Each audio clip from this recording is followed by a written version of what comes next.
been a fan of ARGs for a while now, so I've been looking around to see if I could find something interesting. It's taken me a bit, but I think I finally found something, well, different. I can't exactly put my finger on what it is, but something about this channel just feels off. The only thing that I've looked into so far is the description of the video. The warning seems off. I thought maybe the letters could decipher into some sort of link, but I couldn't find anything. I'm hoping that you'll have better luck. Initially, I passed this message off as another dead-end ARG, something I would spend hours looking into only to find nothing. However, after spending some time to delve into the secrets hiding behind this seemingly innocent Minecraft video, I can say for certain that this video is the start of something more than just simply different. Starting out with Let's Play number 1, we're introduced to two people. They start off with their intro explaining that they've been having a lot of fun playing Minecraft together, and they thought it would be fun to start a Let's Play. Initially, the first thing we're looking for is any inconsistencies. Obsession, the person that messaged us, seemed adamant that something was off, but upon first glance, there's nothing. Just two players trying to have fun together. Anyways, we've only been playing for a couple of days now. We just finished our base last night. You wanna show them around, Katie? Sure. Immediately, the first impression that I'm getting here is that Arrow and Katie are particularly close, which is seen in the description of the video as it reads, "Hi, this is just a little Let's Play series my girlfriend and I wanted to start. Throughout the series, we make cool builds, explore our world, and just overall have a lot of fun. If you guys want to see the series continue, please like and subscribe." Again, nothing too weird. The description seems innocent enough, but maybe it's not. Regardless, we'll get back to that later as Arrow and Katie continue to show us around their house. This is our living room. It's kind of cramped in here, but it does the job. Yeah, I told you to make it bigger. The important thing here to remember is that the video is only about 5 minutes long, so every detail matters here. Oh, shut up.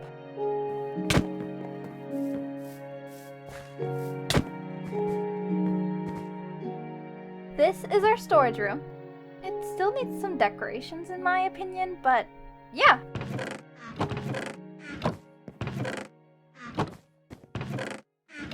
If you intend to open a chest, no solid blocks can be placed above the chest block. What the hell is that? You see that? Oh, yeah. I installed a plugin I found to help us play the game easier. I thought that if we were going to be recording this, we should have something to help us move things along. Okay. It appears that some sort of AI has been installed onto the server without Arrow's knowledge. But what does the AI do exactly? And when does it decide to work? Right now, we don't know, but when continuing on with the video, we see as Arrow and Barry's house tour is completed, and they decide to go mining, where something strange happens. At coordinates -54121 and -277, there are diamonds.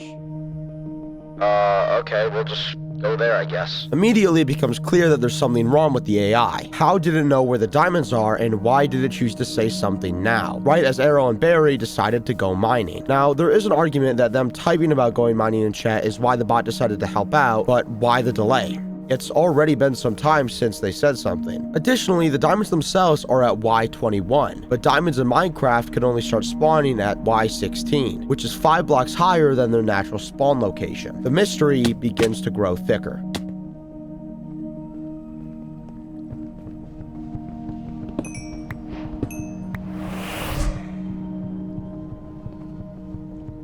Let's just go home, I guess. We already got diamonds.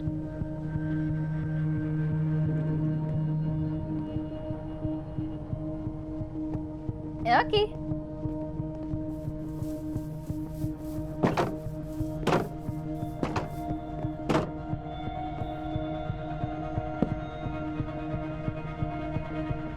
I'm getting tired now. I'm gonna go to sleep. Good night, Austin. I love you. Okay, love you.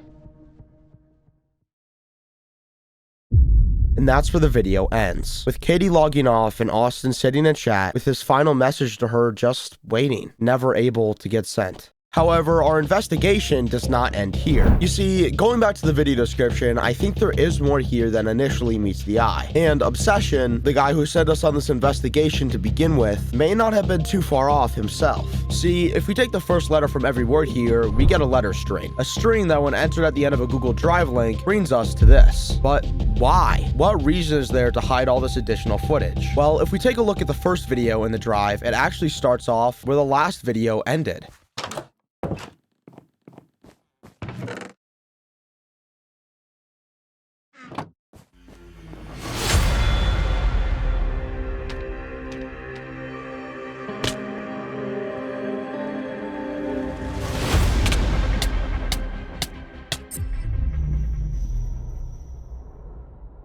Finally, she's gone.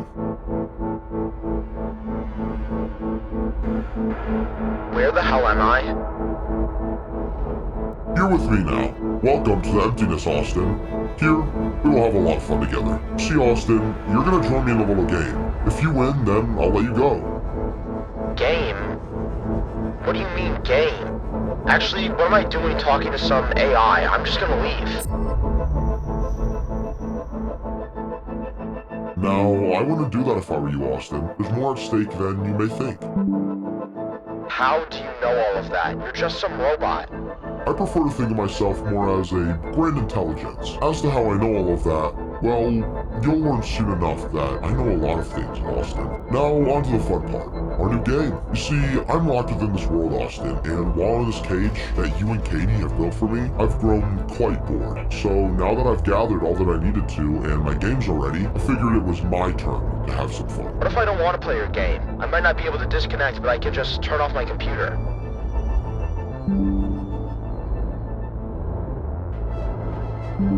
You understand. Fine, I'll play your stupid game.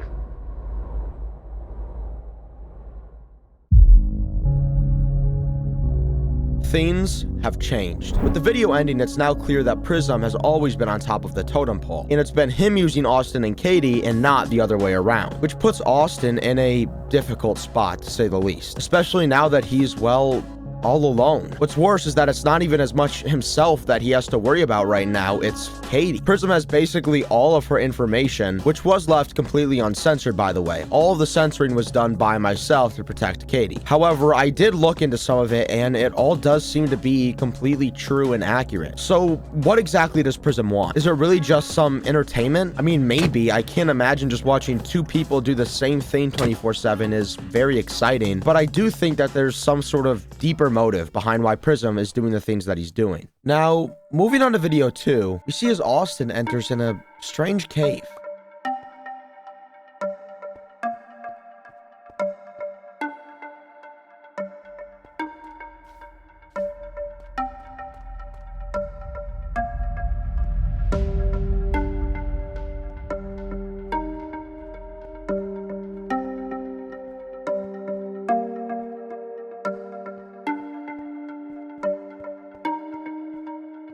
Immediately, it's clear that Austin isn't in a naturally generated cave. The walls are littered with concrete, and the size of the cave itself is massive. It's way beyond what normal Minecraft generation is capable of. However, what's even stranger is what comes next.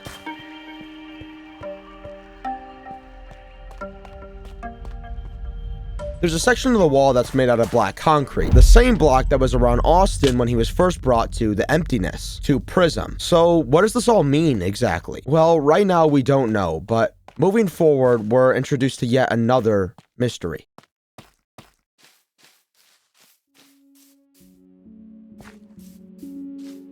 Welcome to the first stage, Austin. This is the Valley. Your job is to restore it to its former glory.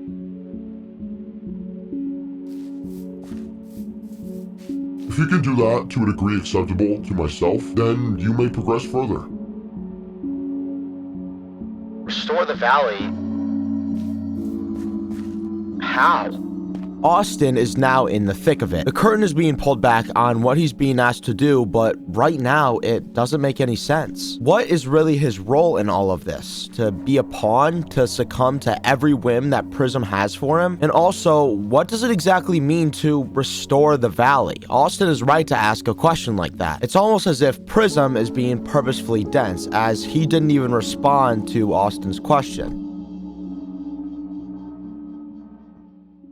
Regardless, Austin must continue moving if he wishes to complete these trials. So even without any sort of direction, Austin begins to move. First off, cutting down the only tree within the valley, which by itself is already weird. Whatever restore the valley means, it's gonna be difficult to do with such finite resources. So it's already clear that Prism is working against Austin. Immediately after collecting all of the tree's resources, Austin replants as many saplings as he can, as he has no idea how long he'll be here, so he has to plan in advance to get the ball rolling. But then Austin does something strange. He goes to the outer wall and mines some of the deep slate jutting out of the stone spikes on the sides of the valley and makes a pickaxe, but then goes back to the cave.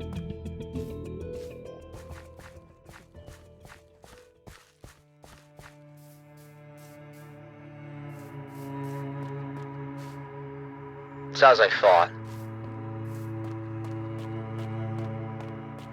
It's spreading like before.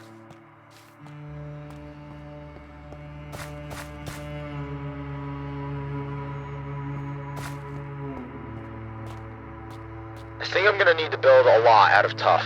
It's fast to mine and there's a lot of it. It seems that the pieces are slowly starting to come together in Austin's head. Though I'm not quite sure what it is myself, it's clear that he's got some sort of plan.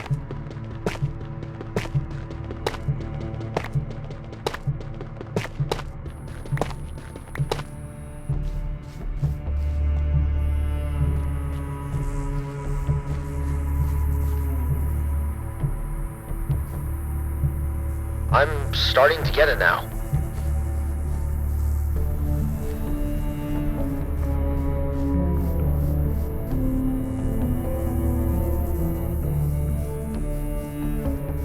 Austin then begins to make his way along the stream all the way to the arc at the end of the valley.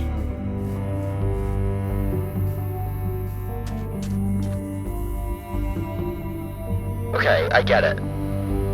Light works differently here.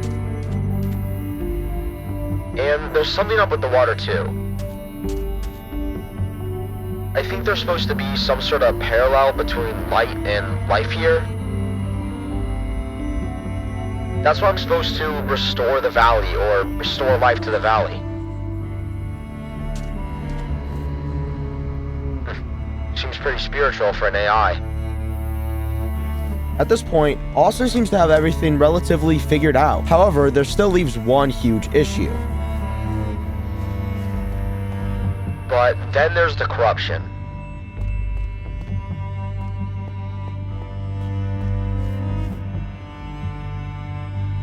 Obviously, it's antagonistic to life in the valley.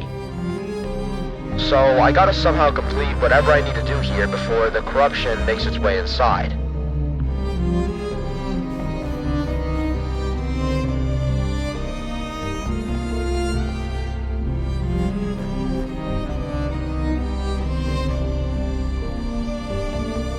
This is gonna be hard.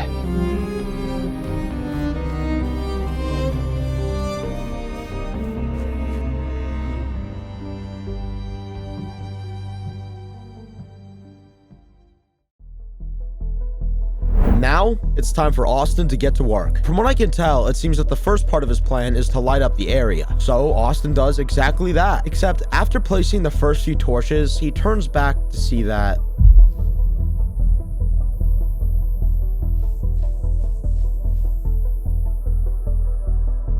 these were not here before. I think this is starting to prove my theory correct. Something is still off, though. I have to agree with Austin here. While he does seem to be at least somewhat correct when it comes to the darkness theory, there does seem to be more to it than that. And the moon is still stuck.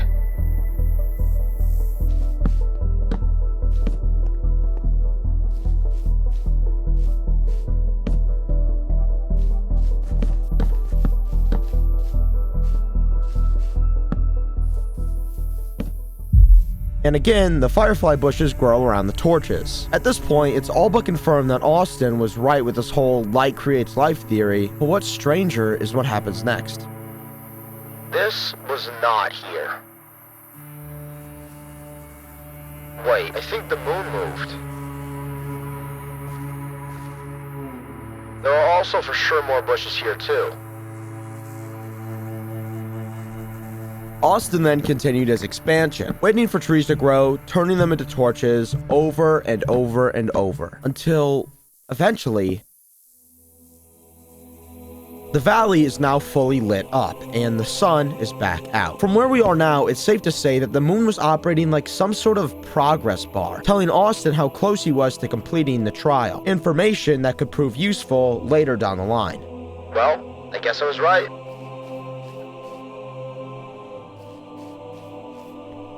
Looks like the corruption just started getting out of the cave, too. The path ahead is now open. Prism? Did I complete it?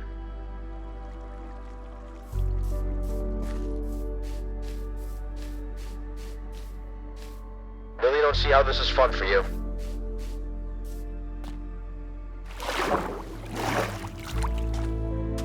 Moving forward, Austin seems to be acting more cautious and also somewhat paranoid. You know, if you're watching me, I'd rather have you just come out and say it. Now, it's difficult to blame him based off of the situation, but regardless, he keeps moving forward.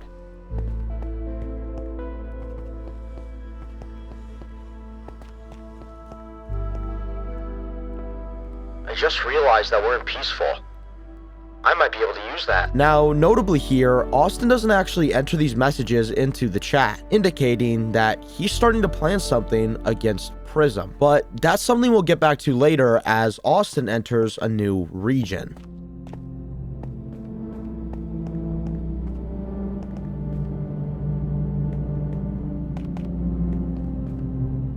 The new region is filled with all sorts of different floating pillars. However, most of them seem to be adequately spaced out for parkour. So that's exactly what Austin starts doing, jumping from one pillar to the next and to the next until eventually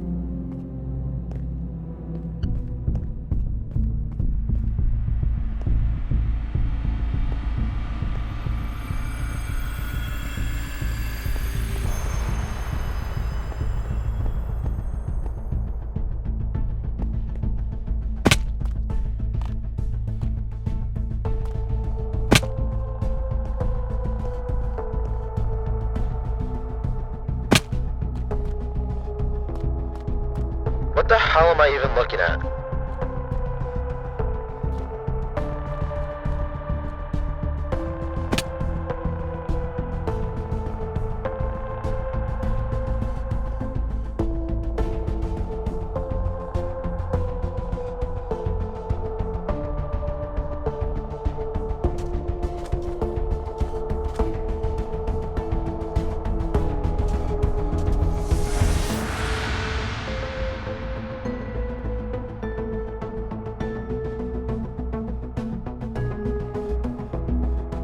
What are these symbols carved into the side of these pillars?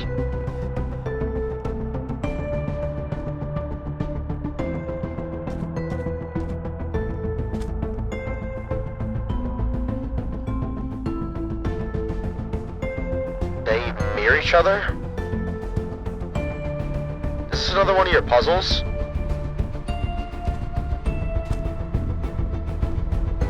Gotta say, we can do better than just some symbols.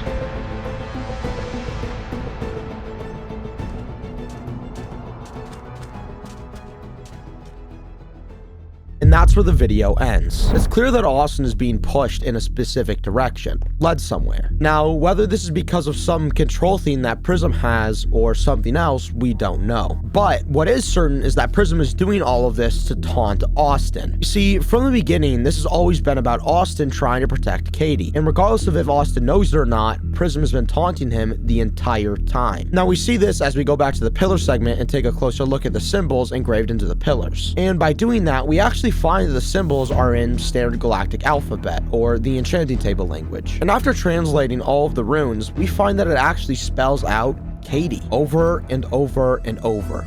Katie. This whole time, Prism has just been taunting Austin, and the worst part is that he doesn't even know it. Now, what does this mean for the situation? Well, for starters, it tells us that Prism likely is just doing all of this for entertainment. Yes, it's sick and off-putting, but can we really be surprised? Prism is an AI. He's not a real person. He doesn't feel sympathy. He just acts. But then that does beg the question, what does Prism feel? Obviously entertained, or at least attempts to entertain himself, but where's the line? When does Prism become something real? Now, moving on to this last video, we see Austin back in the desert, but this time he's at the end.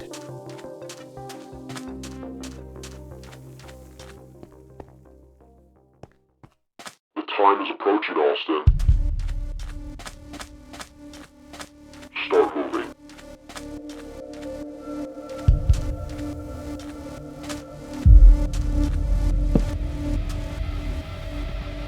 protected in the valley before, but now you're out in the open.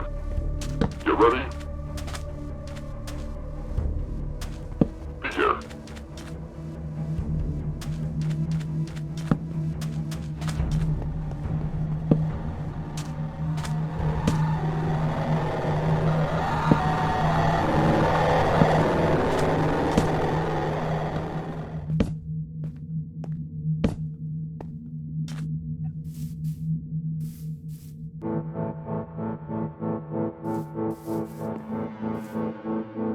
Genuinely so tired of this.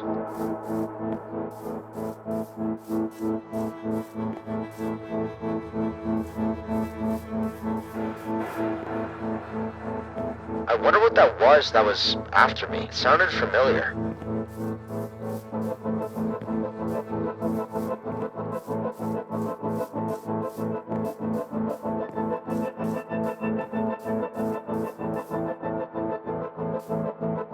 Uh-oh.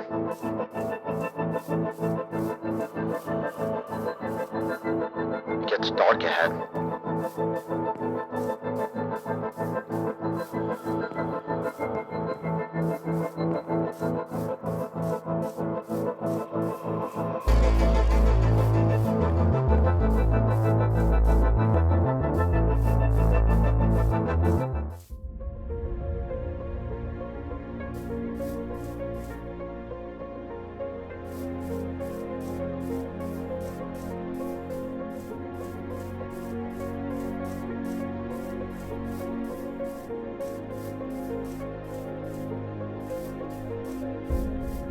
Good job, Austin. You made it to the end of the first trial.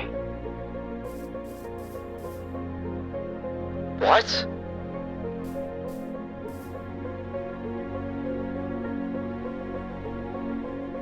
This is just the first trial? That's right. You still have way more to go. There's no way that I can keep going. I have responsibilities. I have a job. I haven't even had time to eat or drink water.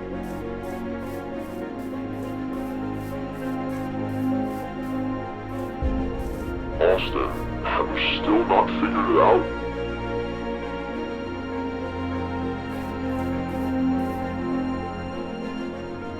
This is the whole point. You keep going until you can. You were never supposed to win.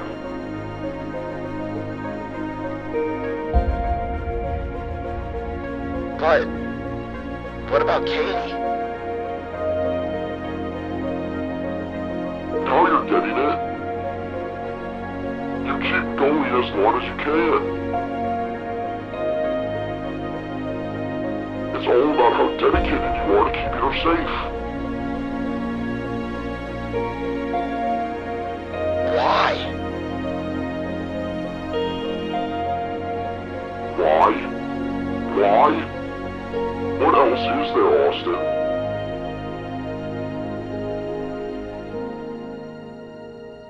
You two are the ones that did this.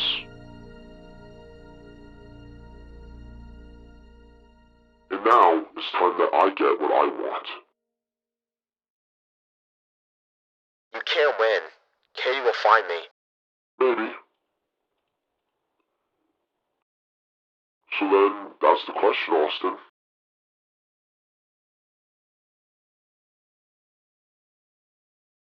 How long can you last? Recently, I received an email from a Maria Archives. The email listed some instructions for me. This is an automated message. Do not reply. Scheduled delivery date, June 9th, 2026. The embargo on Archive Set Maria has been lifted. You have been designated as a public observer for controlled release. Present the materials as provided. Do not alter the order. Subject Maria Collins. participated in a series of environmental boundary experiments. The attached files are recorded results. Some continuity errors are expected. Begin with folder 1. Further instructions will follow once viewing begins. Initially, I was unsure what to make of the email. Was this sent to me by mistake? I mean, there were already some errors, like the email being sent 4 months ahead of schedule. Regardless, I decided to take a look at the folder. The folder contains 5 videos, and upon viewing the first one, footage 1, we're presented with what seems to be an ordinary Minecraft world. The video starts off with a player named Tozers explaining how they made this Minecraft world with their friend, and that their friend said that they should record themselves playing on the server. Now, based off of the email, I'm forced to assume that this player is Maria Collins. Now, as to what her significance is yet to be decided. For now, just watch as she shows off her house as well as her own little bedroom. And then another player joins the server. Maria is quick to explain that this is her friend and goes down to meet him at the pathway between their houses. Maria explains to Noah that she's doing her first recording on the server. Noah then responded with saying that he is also recording. So this got me thinking, why was it exactly that Maria was the only one whose documents were being archived? And furthermore, why was it being withheld at all? But to find out those answers, we must continue to watch Maria's perspective, where the conversation turns to something else. Maria asks Noah to share his recording with her after they're all done today, which Noah then says, not yet, we gotta do everything first. And weirdly enough, Maria simply acknowledges. Now what they could be referring to, we still have no idea of, but they wrap up their conversation with Noah saying that he was going to go get some glowstone, which he seems to do as he walks off into the nether portal, marking the last time that we surely see Noah from Maria's perspective.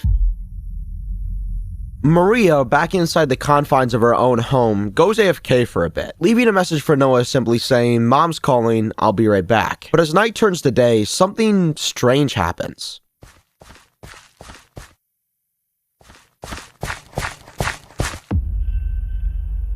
Maria is disconnected by something called player state. Could this be Noah messing with her somehow? It seems unlikely, but furthermore, the kick message she sees isn't normal. You see, typically when a player is removed from the server in Minecraft, the message shown is kicked by operator. But here it says player state, which doesn't exist. So why? Well, we're soon to find out as Maria logs back onto the server to see that Noah isn't back yet. And after prompting him to respond multiple times in the chat and still receiving no response, Maria scours the island, inevitably going to the top of the lighthouse to get a vantage point, but still when finding nothing, Maria makes a decision to go into the nether portal.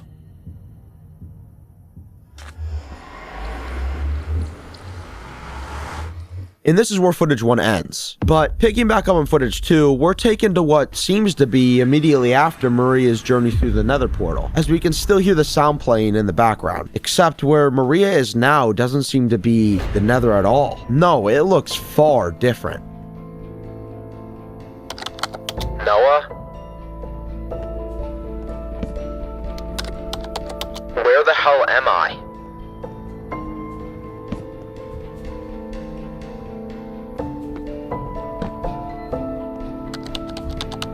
Noah, are you here?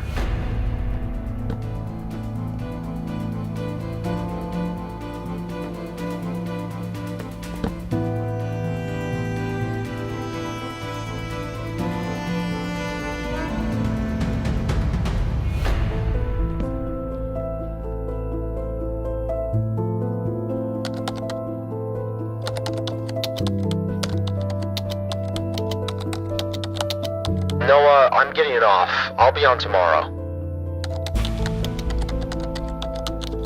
My mom needs me, and this is freaking me out a little. And this is where footage 2 ends. We're left not exactly sure what to think about what's going on in the world. Usually by this point we'd be given some clues at least, something to solve, to decipher in order to reach some sort of conclusion on what's exactly going on here. But as far as this footage goes, there's absolutely nothing. Now, the next video in the folder is a different story. The third video in the folder, titled "Where Am I?", starts us back in the shoes of Maria as we watch her navigate her way. Wait.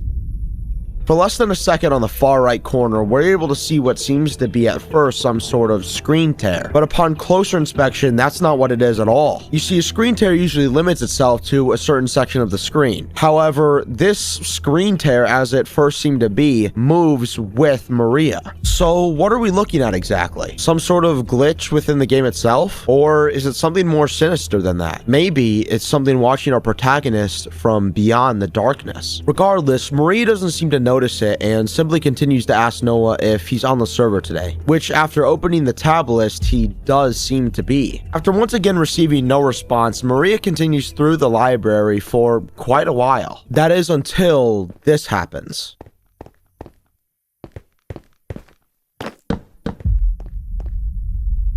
Complete fear takes over as Maria realizes that every sound that she makes, every footstep, every torch placed, is playing twice, which continues until Maria strays further and further into the library, as if she's being guided somewhere.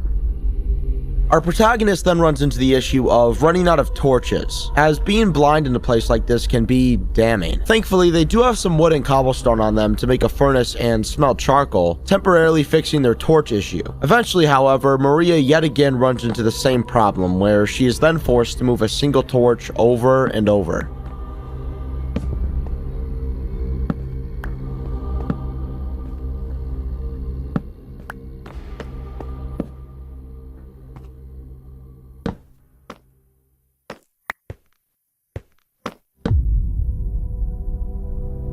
Suddenly, Maria seems to be in a completely new environment. No sign of the seemingly endless astral library anywhere in sight.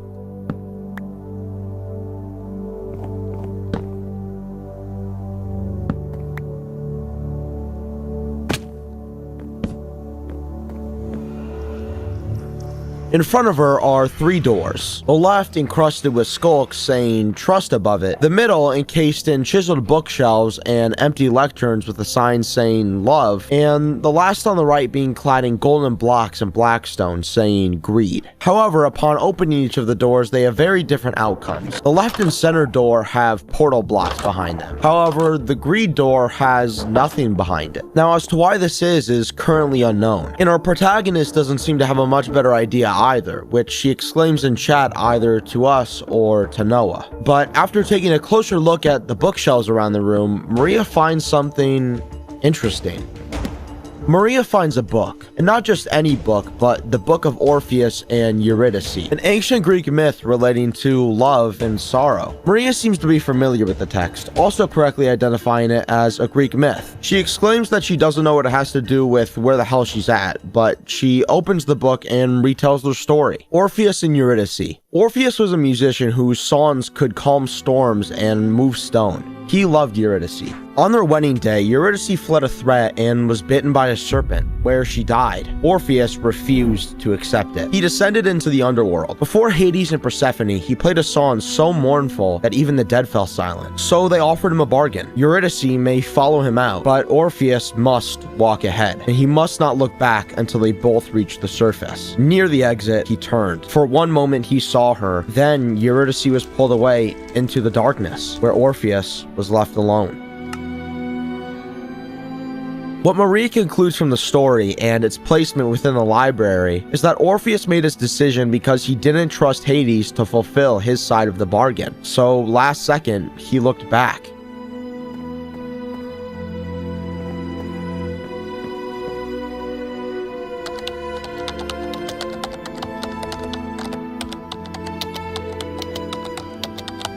I'm not even really sure how you could get greed out of that.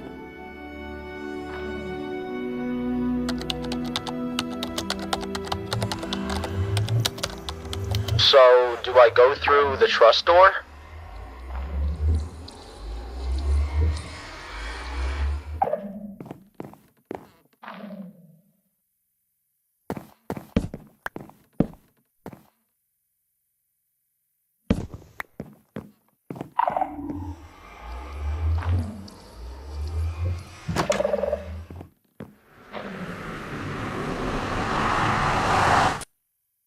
And yet again, that's where the footage ends. It seems that Maria, after reading the story and making a conclusion about why Orpheus turned back, took one last look around the room and went through the door of trust. But this does still leave a couple of questions. Like, why was there no portal behind the door of greed? And was Noah in the same room as Maria at some point? Well, as far as the portal, I believe we got our answer with the last few frames of the video. As Maria goes through the portal, just at the very end, we hear a sound.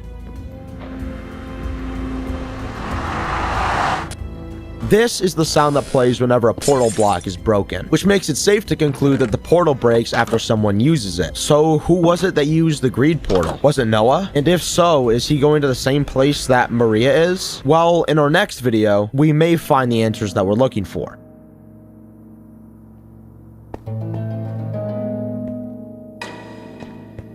The video starts out with Maria in yet another strange dimension, this time looking much more ominous than before, as Maria herself is quick to state. This place is so creepy, dude. She seems to be in some sort of infinite world consisting of large slabs of stone, with her only way to progress requiring her to sometimes jump incredibly large gaps, making the situation incredibly dangerous. All it would require is one slip up, and into the void she would go. Well, that was close.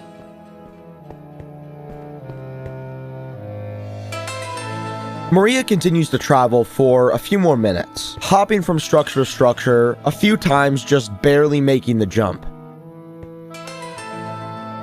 And eventually, she comes across something strange.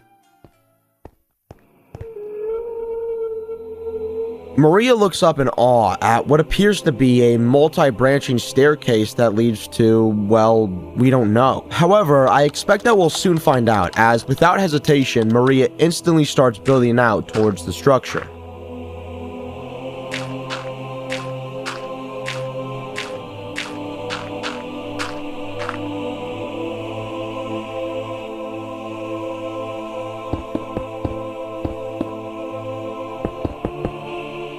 Now, the exact reasoning as to why something like this could exist in this world to begin with is already lost to me. However, it's very clear that so far Maria has been somewhat led and directed here.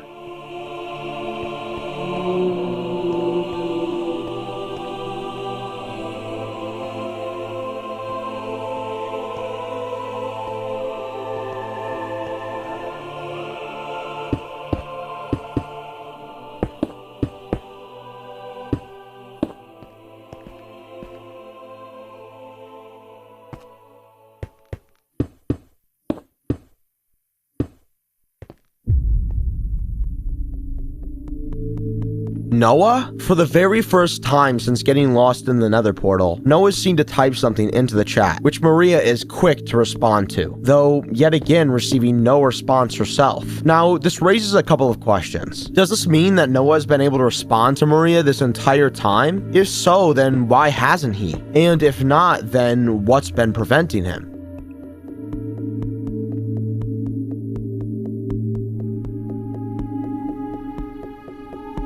Regardless, Maria continues to climb up the staircase, which doesn't exactly seem to be, well, flawlessly designed to say the least. It contorts in odd ways, only ever branching out or up, but rarely is it a complete staircase, causing Maria to have to build up and break blocks to even continue her journey upward. And furthermore, it only seems to get worse as she gets closer to the top, which after some time she eventually does do, as she's faced with this.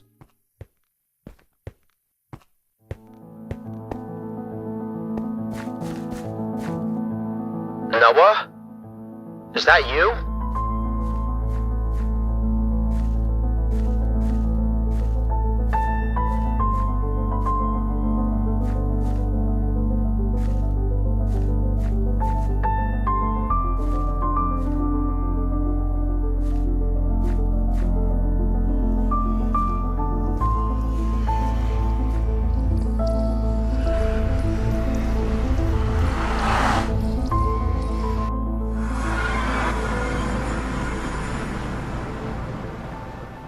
With this video coming to an end, Maria is seemingly reunited back with Noah, but only for a moment as he's seen leaving through a massive portal, almost as if he's trying to evade Maria. But why? What reason does Noah have to lead her all this way? Well, Maria's journey is soon to be at an end as we go into the final video in the drive. Starting out, we see Maria walking on some sort of path, with massive towers sprouting out to connect them all. They don't seem to be individually distinct, but... Wait, we aren't watching Maria? Then who?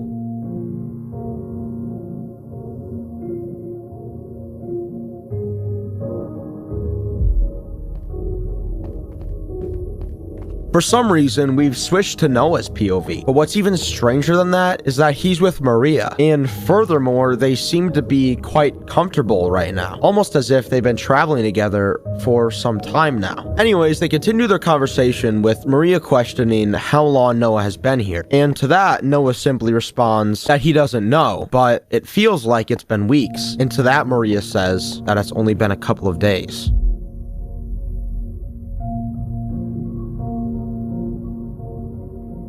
Are you sure? Yes, Noah.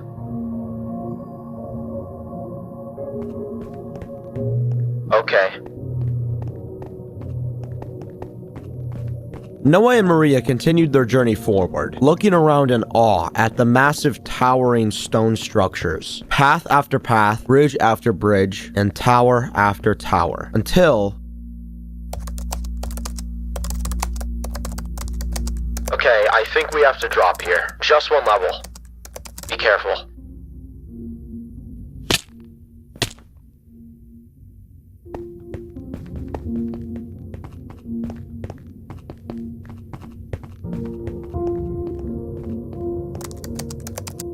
Hold on now.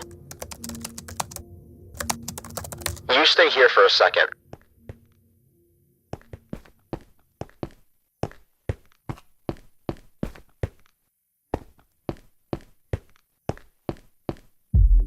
Noah's been keeping notes on Maria this whole time, but how? He hasn't even been with her most of the time. None of this is really making sense so far. When did Maria meet back up with Noah? Why are they so friendly? And why is Noah taking notes of Maria? Noah then adds another entry to his journal, saying that the subject seems to be cooperative thus far, and I can only assume that he's referring to Maria.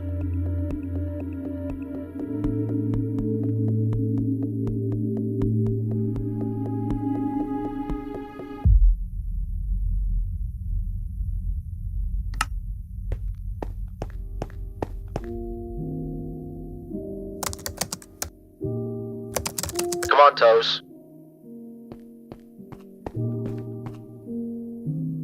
Okay.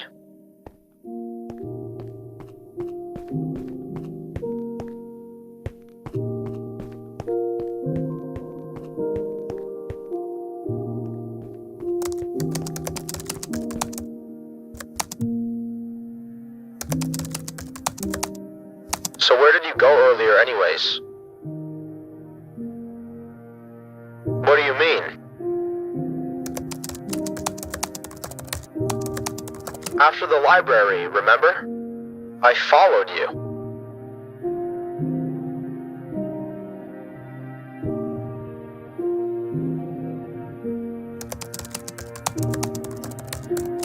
That's not what happened.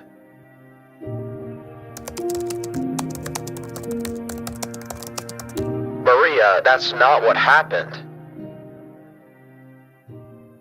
How do you know my name?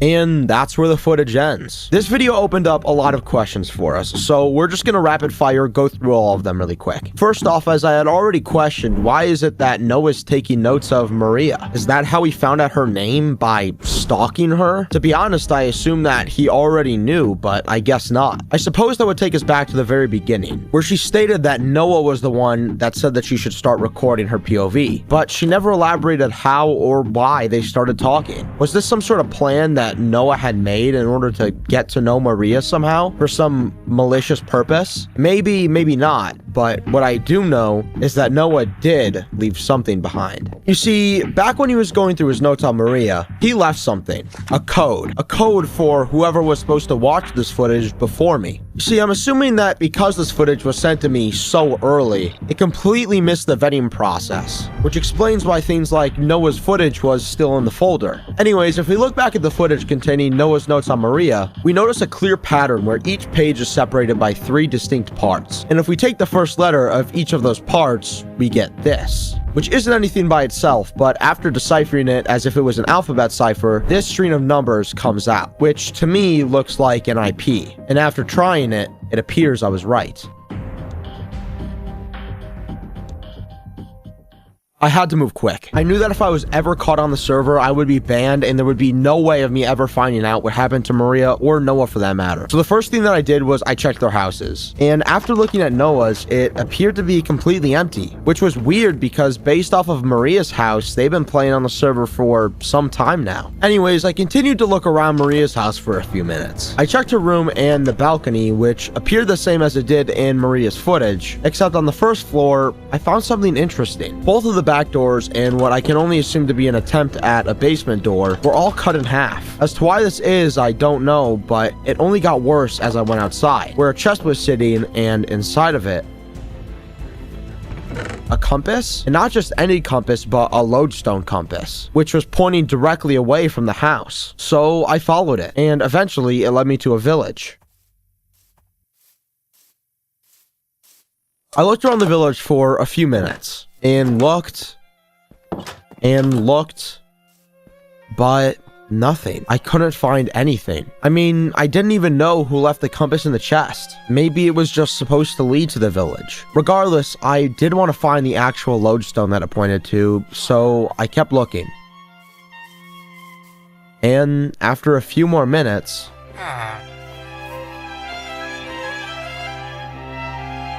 the rapid change in the compass's direction led me to believe that the lodestone was probably underground. So I changed my focus from the houses to nearby hills and cave entrances. And I noticed that this hill in particular had the dirt sort of unnaturally placed against the wall. So of course, I tried to break it to see if there was anything behind it, and there was.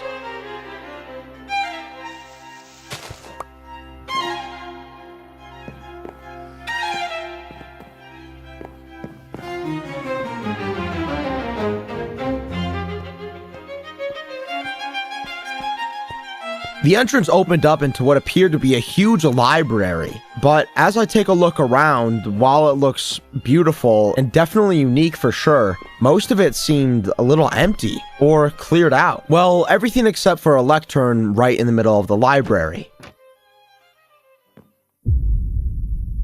The lectern contained a book that said Maria Archives on it, with a new drive link.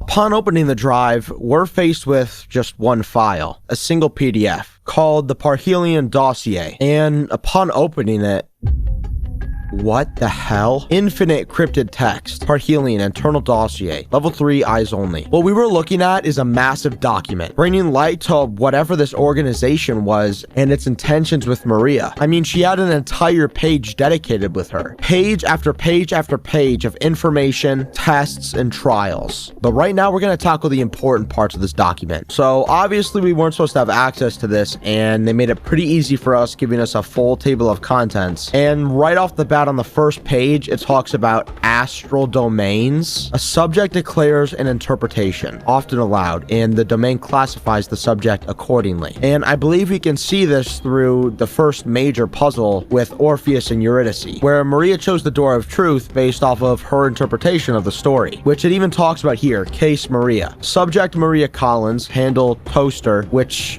they're actually wrong about. Subject Maria Collins entered Phase 4 through a portal misroute and encountered an archive chamber, presenting a tri-door classification event, referencing the 3 doors. Liaison, it's known as 0, which we'll get to in a minute, was used as a social stabilizer and later removed to induce threshold selection. Subject proceeded into deeper archive space, continuing degradation increased. Subject is currently assessed as integrated. Now, on this next part, they talk about the organization itself. Parhelion. And right here it talks about their goals, where it says internally Parhelion focuses on 3 capabilities: threshold engineering, locating and stabilizing exits that do not route to expected destinations; the continuity of science, measuring how cognition persists when the world contradicts itself, so essentially comprehending things that just shouldn't make sense; and record systems, capturing movement as artifacts the environment can replay. So I guess all those libraries were supposed to be different records of the dimensions. Maybe that's where Maria was initially, in that library dimension. Now, moving on, it talks about the trials themselves. Program Brief Astral Navigation Trials, or ANT. ANT is designed to answer a practical question: can a human navigate astral space without losing continuity? The second question is more important: what kinds of people remain intact and why. And I guess Maria was their first, or at least one of their testing experiments. And then it talks about all these different phases where it just essentially just gets worse and worse until essentially at phase 6 where I was supposed to step in, but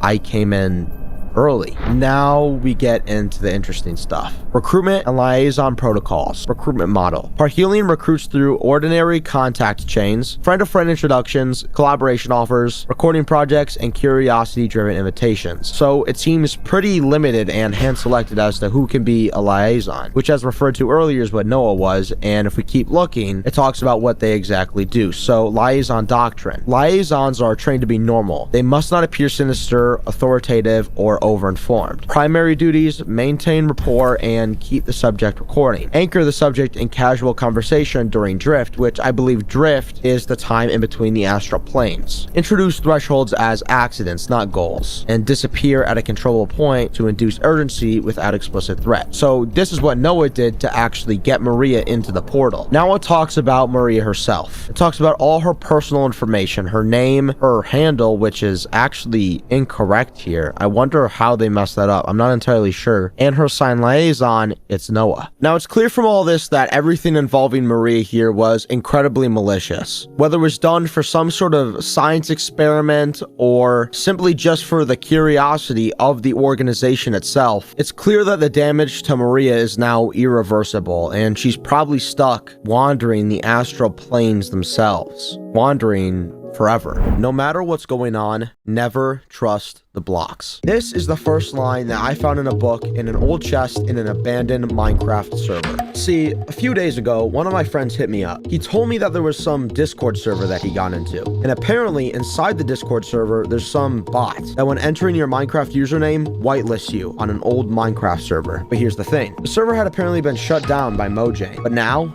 it was somehow back up.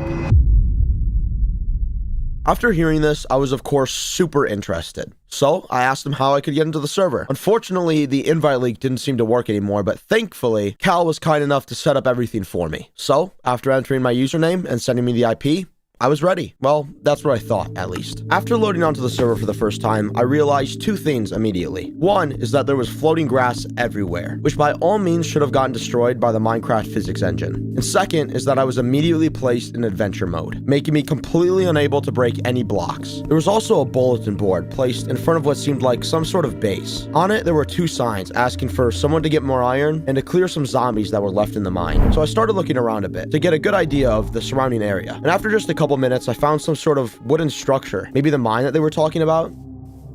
Okay, they said that there were zombies in there, so I'm not going to take a look around just yet, but I think the surrounding area still needs a little bit of a look around. I don't know what it is with the server, but like the fog is insane. These chunks not loading?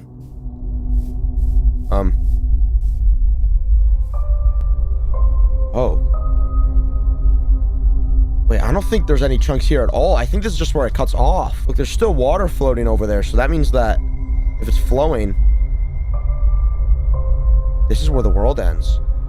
After discovering that I was basically on a floating island, I decided to stick closer to the main base and start my investigation there. The first thing I noticed after entering the house is that there were 4 separate rooms, each with a sign above the entrance showing whose it was. Well, all except one.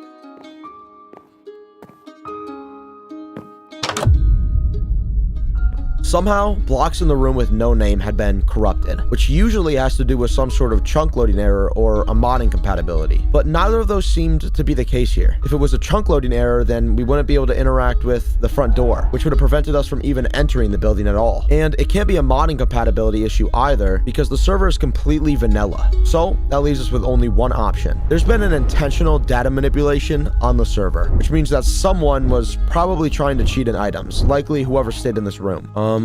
Okay, bro, I don't want to touch these blocks. Right in here, we just got some building materials, and then... What the hell? Bro, it's just a bunch of almost broken items, man. Okay, what do we got here? So there's stone swords, pickaxes, axes, and a shovel. Huh, okay. All right, let me get my notebook and actually figure this out and start writing some of this down. So, tools... Durability, they're all stone. I don't know if that has any significance, but I'm gonna write it down anyways. There's 4 tools, like there's no like hoe or anything. It's just sword, pickaxe, axe, and shovel. Okay, so 4 tools. All of them are orange or in the red for durability, almost broken. Wait. The durability. Wait, hold on. I think it's F3H. Yeah, advanced tooltip shown. Okay, now I should be able to see the durability. Okay, 1, 2, 6, 10. Wait, these don't go over like 30 something. Okay, this one's got a 30. I don't know what this means. I think this has something to do with like the durability of the weapons. Whoever left this here obviously wanted there to be some sort of message, something encrypted that like only someone smart enough would actually be able to figure out. Huh. But why even encrypt it? This find opened up 2 things. One is that someone was obviously trying to hide something from some of the other players on the server. And 2 is that whatever it is that is clearly being hidden here had to be something that was worth hiding in the first place. But before we get into that, let's backtrack a little bit. Earlier in the recording, in Faye's room, I found a book. Okay, Faye's room. Book. No matter what's going on, never trust the blocks. They aren't always what they appear to be. Sometimes they change without you or anyone else doing anything. That's what we thought, at least. By the way, if you want the rest of my stuff, go to -390, 40. So we learn a few things from this book. Apparently, something's wrong with the blocks in this world, which already has been pretty apparent thus far. But more importantly is what's on the second page. Faye, or whoever placed this book in Faye's chest, left some coordinates where presumably some of her old loot was kept hidden. But what's weird about this is that the coordinates that were left are completely unable to be accessed in this current version of the world. You see, the coordinates are far outside where the world ends, which means 2 things. First is that the server wasn't always limited to the small floating island, and second, and more importantly, this book was written after the surrounding area had been removed, which creates a solid chronology that we can now base all of our future findings off of. Now, there was actually one more code aside from the durability cipher that was hidden throughout the base. In each of the chests in everyone's room, aside from the room with no name, there were 2 items of varying quantities. Okay, so we have 1, 2, 3, 4, 5, 6, 7, 8, 9, 10. Okay, 10 items. Okay, the most logical thing is just order it by how many there are. Okay, there does seem to be like a 1, 2, 3, 4, 5 type thing going on. So if we do that, then it leaves us with this. Dirt, orange wool, nether sprouts, this doesn't make any sense. Okay, this obviously seems to be some sort of cipher. Okay, let's see. So what do we have? Block. All these are blocks. Okay, then there's a normal item. Wait, the lettering. Okay, so dirt starts with a D. Let me get my notebook back out. Okay, if we take the first letter from each of these, we got D-O-N-T-G-O-D-O-W-N. Okay, D-O-N-T-G-O-D-O-W-N. Don't go down. Don't go down. Okay, what does that even mean? Don't go down. Like, oh. Trapdoor? Was this here before? I don't remember.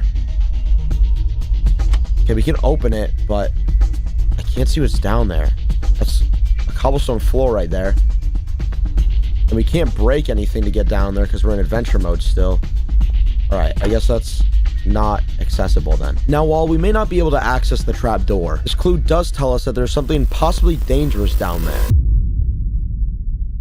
Now, circling back to the durability cipher, we're left with this. Okay, so obviously these items aren't random. Their types have to matter. So for now, let's just assume that them being stone has no significance, and let's just look at the tools themselves. Right now, I'm thinking maybe the tools are some sort of symbol. Like, so if we look at a sword, this could be like a down and to the left type arrow, a pickaxe being like an up and to the right type arrow, an axe being a down to the right type arrow, but then we're still left with the shovel. So that makes that theory pretty much null. Also, if we think about it through the symbol route, then it still doesn't make a whole lot of sense because that still ignores the whole durability thing, which I'm pretty certain that the number for the durability has a lot of significance here. Now, because these only seem to generally go up to 26 outside of what seems to be just the stone shovel, I'm thinking that these have something to do with the alphabet, so lettering. Now, the stone shovel obviously being some sort of, random factor here, we can just sort of ignore for now. So let's just assume that the swords, pickaxes, and axes have something to do with lettering, the alphabet. The obvious solution here is we look at something like the stone sword, we see that it's a 1, and we just say it's an A. The issue here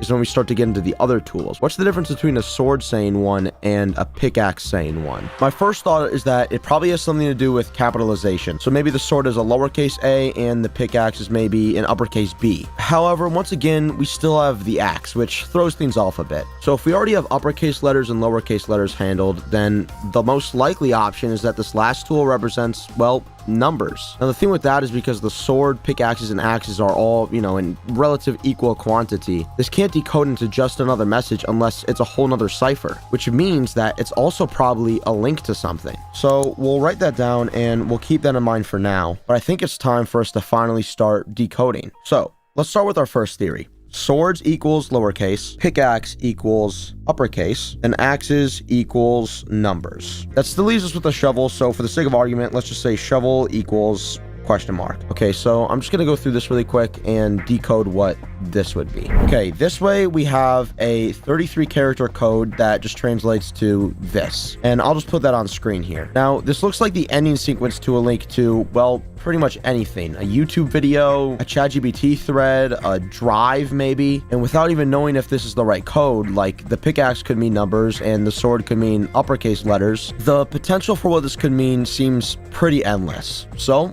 we have to narrow things down a bit. So for now, let's stick to what we know. So we can take this, put it at the end of a Google Drive link, and error. YouTube video maybe, also an error, and a ChatGPT link, also nothing. Now, what I think the important thing to remember here is that this is supposed to be decoded. This was obviously left here by somebody, maybe whoever stayed in this room, maybe whoever did this to the room, possibly the same person, but this is meant to be decoded. So I can't imagine that this is meant to go to some obscure website. I think by limiting ourselves to these 3 different websites, YouTube, ChatGPT, and Google Drive, I think that's where we're most likely to find something. So let's just decode this again, but switch out what the tools represent. This time I'm thinking we use the sword as a number, the pickaxe as the lowercase letter, and the axe as the uppercase letter. I'm also going to try switching the character for the shovel around. It could be something like a slash or an underscore maybe. So yeah, I'm just going to continue decoding this over and over and over until we have something actually tangible. Okay, so after sitting here for an uncomfortable amount of time, I think I found something. Yeah, so it was a drive link. This ended up being the full link, and it led me to somewhere called the Chaos SMP, which contains a video called Day 4. Now, this all obviously had me asking more than a few questions. Who made this drive? Are they the same person that lived in the room with the corrupted blocks? Why hide this footage to begin with? And what exactly is the Chaos SMP? After opening the footage, we seem to be watching from the perspective of whoever lived in the room at the end of the hallway at the top floor.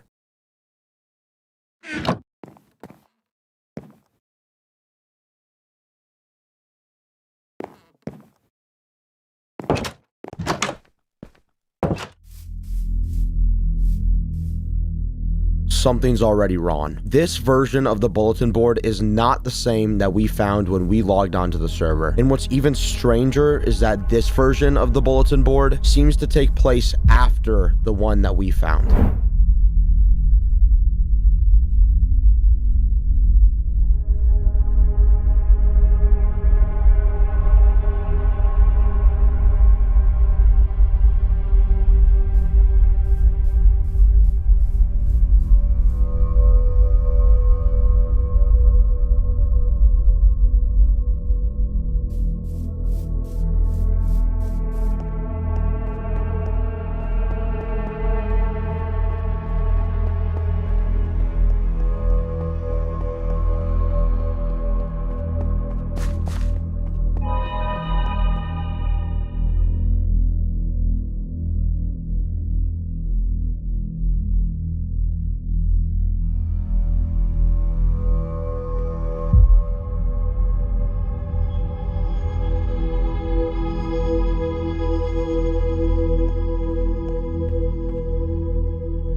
And that's where the footage ends. But there may have been a couple of things that you missed. So going back to earlier in the footage, 3 things are made apparent aside from the bulletin board anomaly. First, as I'm sure you already noticed, the player's name is blacked out in the chat. Now, this could be used just to protect this player's information, though I find that unlikely because, as far as we know, the only way to even access this footage is through the durability cipher that we found on the server. And everyone that had access to the server would be able to see this player's name anyways. Also, our cameraman here seemed friendly enough with his neighbor to steal from her, so they likely already knew each other personally anyways. So then, why black out your name? Who are you trying to hide yourself from? Right now, we don't know. But what's even more concerning than this is what I found next. If we go back to after the torches were snuffed out in the mine, on our cameraman's trip back home,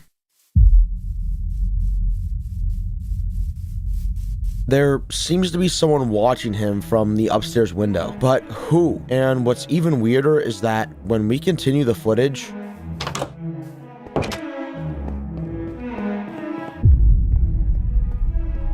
it's as if nobody was ever there. So who is this mysterious figure? Did he have anything to do with the torches going out in the mine? Again, things seem unclear. The last thing that we're given before our cameraman logs off is this. Someone has been in Faye's room. We know this because at the start of the footage, there wasn't this 16 cobblestone in the chest. Aside from this, there's not much more to pick apart from the footage. And seeing as it was getting late and my brain was absolutely fried from solving all these different ciphers all day, I decided to log off and just leave the rest for tomorrow. I woke up early the next day, hoping to get a head start on my investigation. Except, as I go to log onto the server, I'm met with this. A message. You'll never find him. He's gone now. Was this message intended for me? As far as I know, I'm the only person that's been on the server in quite some time. And I'm not even sure who he is, so could this really be for me? And that's not all. The server profile icon has also changed. It seems to be text of some kind. So after taking a screenshot of it and translating it to English, we're given this.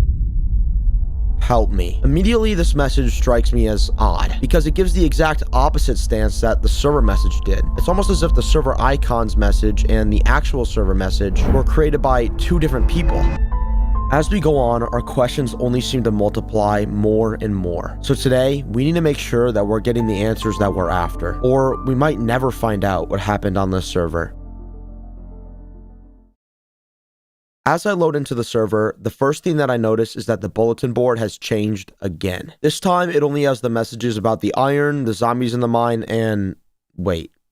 The griefer? I can't believe I didn't notice it before. Back in the footage that we found when our cameraman was looking at the bulletin board, there was a new sign asking the other players on the server to get rid of the griefer. Could this griefer be whoever was watching our cameraman on his way home? Well, this all got me thinking, what else have I missed? So I went back and not only went over the footage in the drive again, but also my own footage. And right at the beginning of my recording, I found something.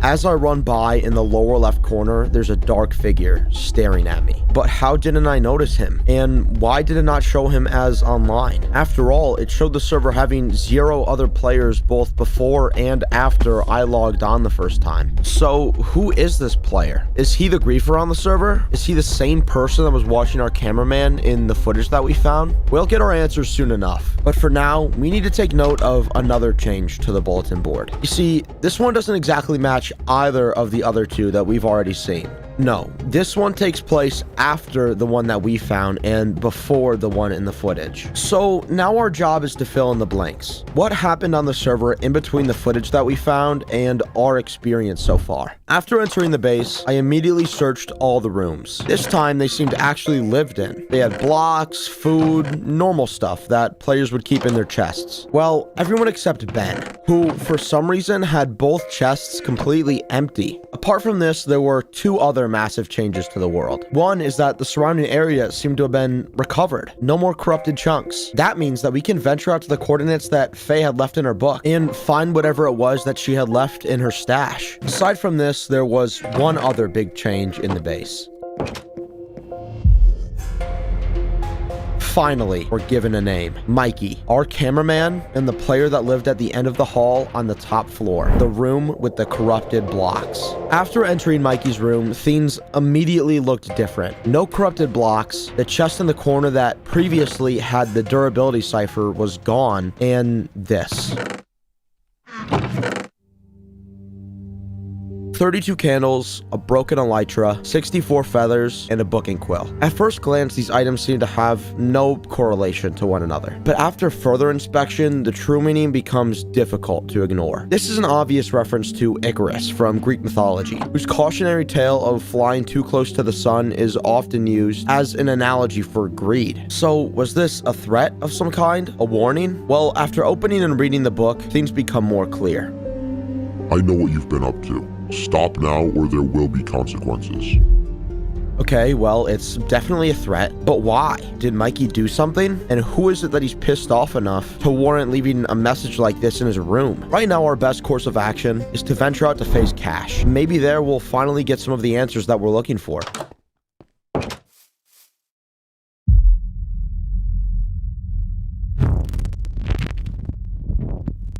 Stop looking for him. He is gone. He's not coming back.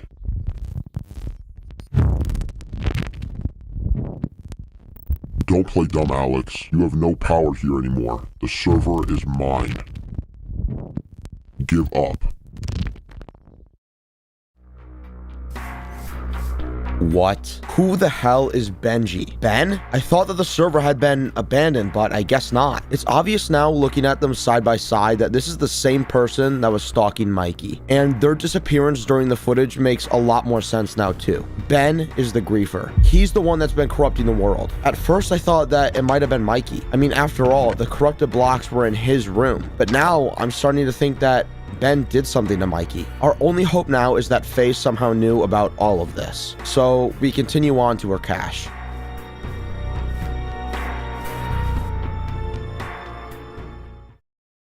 Alright, so we're pretty much at the chords. It's like a little bit in this direction over here. There doesn't seem to be anything right here though. Negative 390.40, so that's exactly here. But there's nothing. I wonder if Ben's gotten to it already. I mean, like, this has been on the server for a while. Wait, there's something wrong with this lava pool. This isn't naturally generated. I'm thinking that there might be something underneath the lava. There's a missing lava block right there. There's definitely something down there. Someone interacted with this. But if we're wrong, then we could lose everything. Our spawn resets. We have no idea what's going to happen. I think we just have to risk it. Oh no. Oh! Pool. Is this what we were meant to find? Is this face cash? There's nothing here. Except the book. The library has been destroyed. I'm leaving now. There's no hope for us anymore. I'm sorry I couldn't save you, Mikey. What? That's it? After all this? This is all that's left? It looks like Ben's gotten to it almost. Like it's completely destroyed and empty. Wait. Carpets.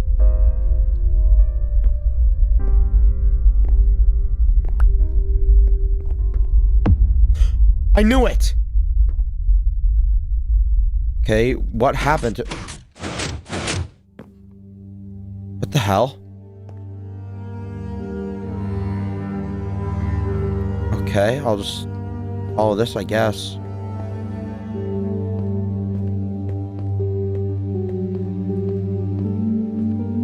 Oh my lord. The hell is this place, dude?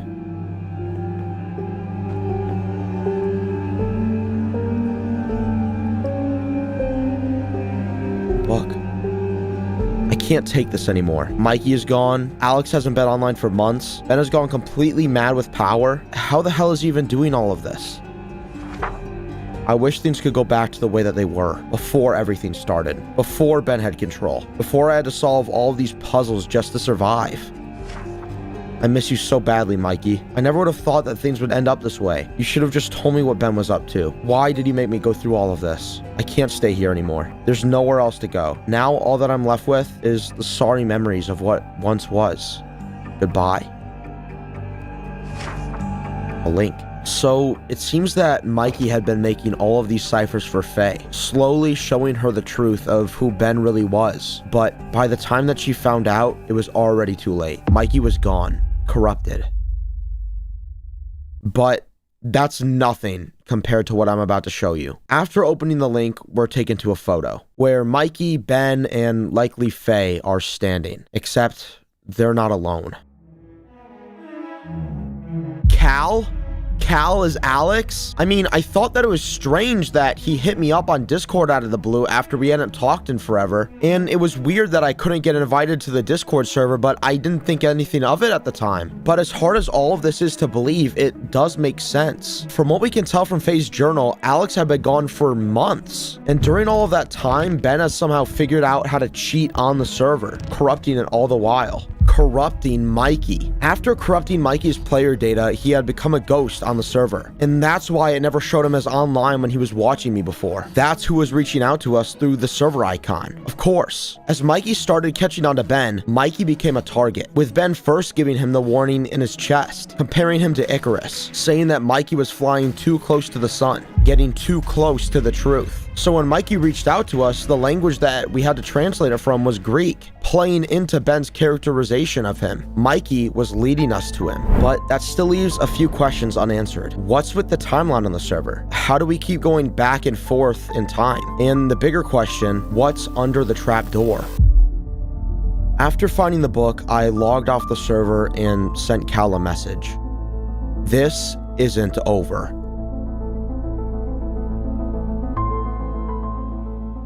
Hello, Max. Your investigation on the server has not gone unnoticed. First off, I would like to applaud you for your findings thus far. You have already made it farther than I would have initially thought. So far that I will reward you with an additional piece of information. The server is still corrupted. There is no changing that. If you want to help me uncover what happened, you must figure out a way to get around the system. I will contact you again soon. This message was sent to me soon after I had uncovered one of Minecraft's biggest mysteries. See, a few weeks ago, I received a message. The message talked about a Minecraft server that had supposedly gotten shut down for suspicious activity. However, after mysteriously coming back up, I was sent to investigate it. And after logging onto the server, I was faced with puzzles galore. Missing chunks, ciphers I've never seen before, disturbing footage, and much, much worse. Also, this is a continuation of another video, so if you're interested in the full story, I would highly recommend checking the first video out first. Anyways, after dozens of hours of detective work, I had finally found my way to an abandoned library where I had found this. It turns out the entire time I was being controlled and directed by the man that sent me on this investigation to begin with. After finding this out, I sent him a final message telling him that we needed to talk. And after weeks of waiting, that brings us back to today. So where exactly does that leave us? Well, first off, we still haven't found out what's underneath the trapdoor, which according to whoever made the item cipher from last time, likely Mikey, seemed to be quite important. Additionally, Faye's journal still doesn't make a lot of sense either. Sure, there have been instances where the blocks on the server have been weird to say the least, but nothing so far that would make me not trust them, as she says. And lastly, and the most concerning to me, is the timeline on the server. Because the text and the signs on the bulletin board seem to be continuously changing to before and after the requested tasks are completed, we can infer that the version of the world that we last played on wasn't the most recent. So here's our mission. Find a way to get past the trapdoor and find out what it is that was worth hiding to begin with. And after that, we need to find any possible clues that may reveal what's going on with the timeline on the server. But there's an issue. After logging back onto the server and looking around the library a bit, there doesn't seem to be any apparent exit. The way that we got in originally was through a one-way falling lava pool, so that's not an option. And the library itself seems to be a completely sealed box, so what do we do? Well, there is one thing that might help us get out. Next to the lectern that we found Faye's last journal in is a chest. Inside the chest is a random assortment of items, mostly blocks. Now, this already raises a few questions. Is this even a cipher? If it is, then why did Faye put it here? The real library seemed hidden from Ben anyways, so why continue the secrecy? Okay, so Faye obviously left this here for, I guess us. I mean, somebody was definitely anticipated to be finding this. That's why she left the book. In the book, she's talking to Mikey. I mean, she says, like, I miss you so badly, Mikey, but I wonder if it's just her being in grief and just saying that, or what.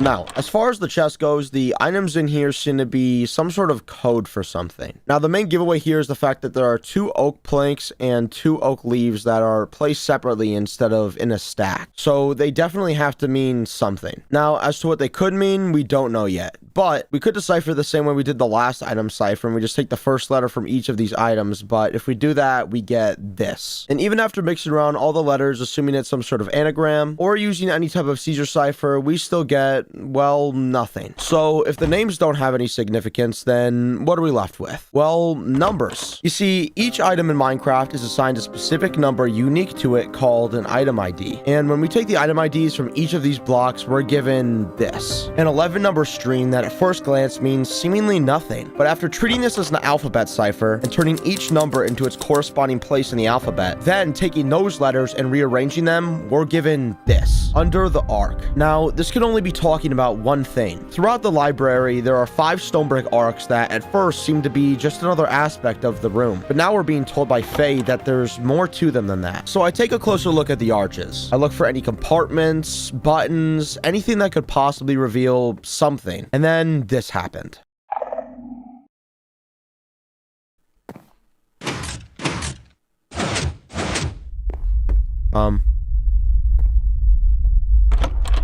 Another book.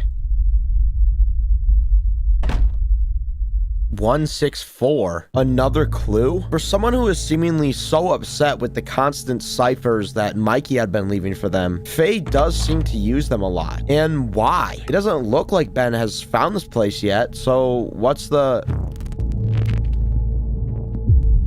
So this is where Faye has been hiding everything. It's clear to me now that you aren't Alex. He's far too cowardly to come back here. And he wouldn't have made it this far anyways. So, I'm giving you one chance. Don't come back.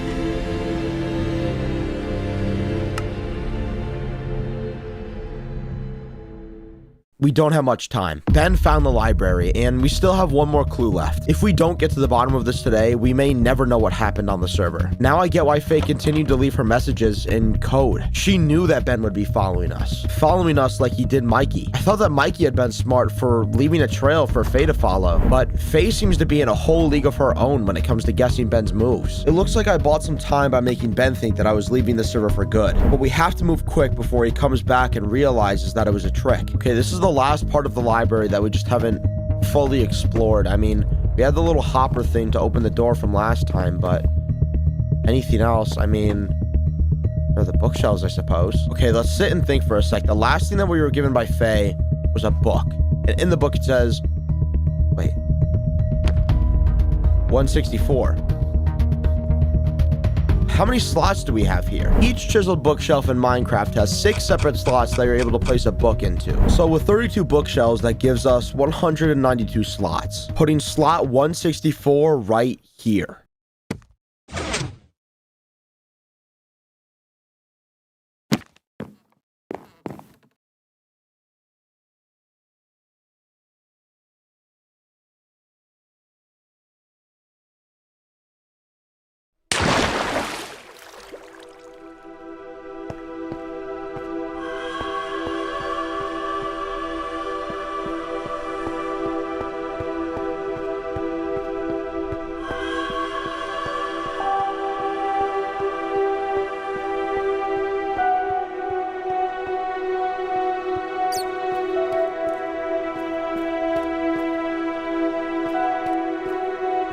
What the hell was I looking at? That's all that was going through my mind as I stared up at whatever the hell this was. At first I thought that it might be some sort of shrine. Ben has certainly made himself out to be some sort of god, and if it is a shrine, it's certainly not like any shrine that I've seen before.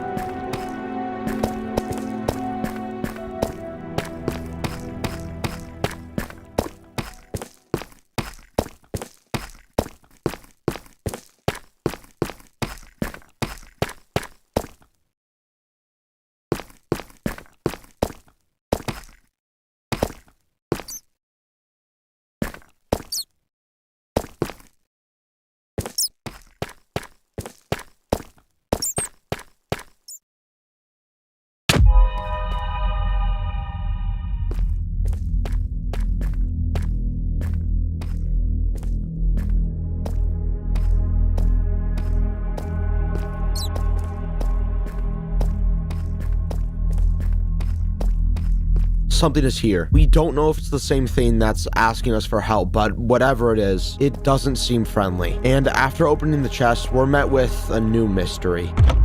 An ender pearl? And the name on it, when translated, is shown to be Greek, the language Mikey has been using to communicate with us. The pearl reads as, "Use wisely." Is this our way into the trapdoor? Maybe, but we still have to get out of wherever the hell we are and do it while avoiding whatever attacked us before.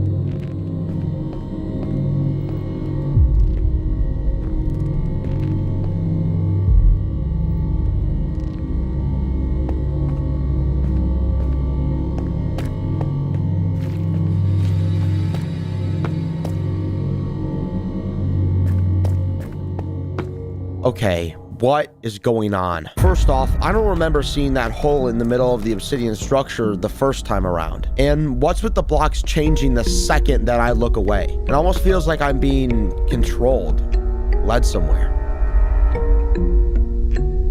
Okay, so being stuck in a maze is obviously never a good thing. It looks so weird too. It's like very like windy, and I don't know. I don't really like trust like these angled hallways and such. And you know, something else that I'm thinking about that didn't really cross my mind at first is like proportion wise, it doesn't make sense for this to be here at all. I mean, like the obsidian structure thing, it was not that long. Like, it's not long enough to contain this, and as far as I know, we didn't go down or anything. But when blocks are changing and, you know, things are moving around, I don't really think rational physics, Minecraft physics is, on the table. I continued to explore the maze for about another 30 minutes, finding nothing but dead ends or long hallways until I found this. The hell?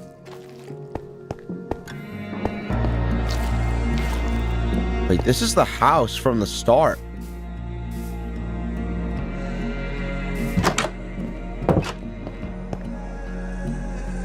No trapdoor here. Rooms are empty. Wait, there aren't even signs on the doors this time. What the hell?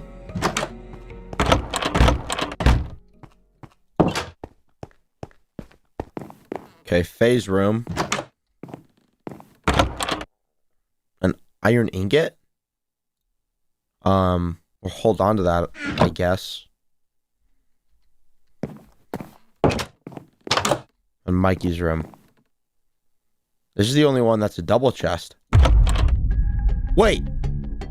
The durability cipher again. Last time, one of the most crucial ways that Mikey had relayed his information to me was through a durability cipher. A cipher where the durability number of a pickaxe was equal to a lowercase letter, an axe an uppercase letter, and a sword was the number itself. And the last time that this was used, I was brought to a drive link that had revealed some disturbing footage. That footage, however, brought me closer to the truth, and now it seems like Mikey is yet again trying to communicate with me via the same type of cipher. So assuming that it's using the same conversions as before, you know, like the axe being like the uppercase letter and the pickaxe being the lowercase letter, this translates to this. We have been here all along.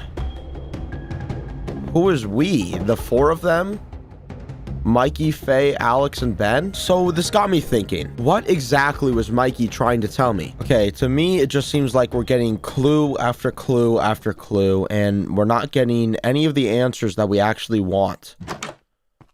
I mean, we have the ender pearl now. We have a way to get, like, down and through the trap door, but what are we going to find down there? I mean, there's still really no way that we're actually going to be able to tell until we do it. And then there's the blocks on the server, like little stuff like this, the floating grass over there, this, the blocks.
Okay, what is happening? We seem to have gone back to the start somehow, but it's different. The obsidian cubes are back inside the mega structure and the chest is gone. Also, again with the blocks disappearing. Now what Faye wrote in her journal is starting to make more sense. Something is happening with the server and it's causing the blocks to glitch out and disappear. But what's causing it? And when we find out, will we even be able to stop it?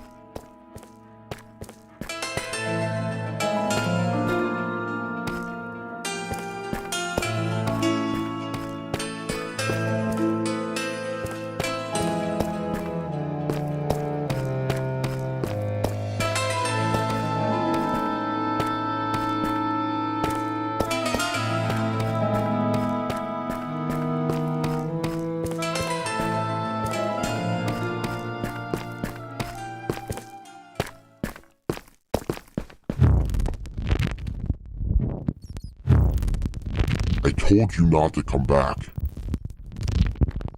Now, you will join them in the loop.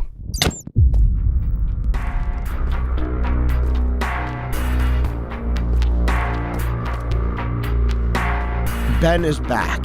But how? The server showed me to be the only player online. Is he able to conceal himself somehow? And how long has he been following us for? Since the library? Before then? I don't know, but this got me thinking. Was Ben behind all of the strange activities with the blocks? So I went back, and every time that I looked away and the blocks changed, just for a split second, an effect flickers across my screen. It happens while approaching the obsidian cube, then twice within it. The same effect that happens whenever Ben joins the server. So was Ben leading me this whole time?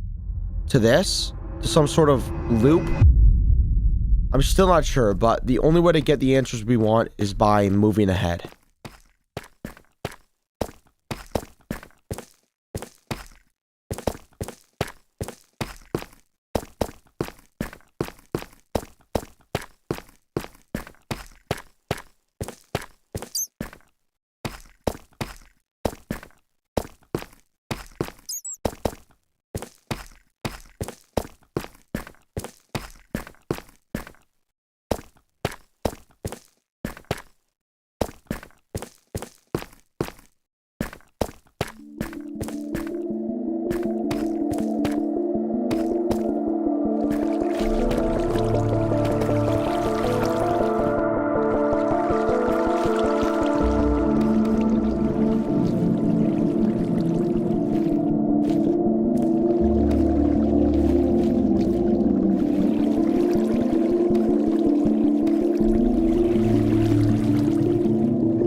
my name is Lily. I'm messaging you to ask if you could look into the disappearance of one of my friends. His name is Michael, but goes by Archangel on Minecraft. We know each other from school, but it's been a few weeks since I've last seen him. Usually we get on the server and play for the rest of the day as soon as we get home, but as I said, he hasn't been on for 3 weeks at least. I'm just getting pretty worried and thought you might be able to help. All I have of his is this old doc that he sent me with all the server information on it. I'm sorry if this is too much, but I really need the help right now. This is a message I received a few days ago from a Chronic Nightjar 6. At first I thought this was just another fake story made and sent to me for fun. After all, I receive dozens of messages a day detailing similar events. And even if this story was true, there are infinite reasons that Michael could have missed school. He could have been sick, out on vacation, or many other reasons. But after doing some digging, I found it to be a whole lot more than just some story. Secret malware planted and left undetected, real-life police calls, and the disappearance of a young boy named Michael Massarelli.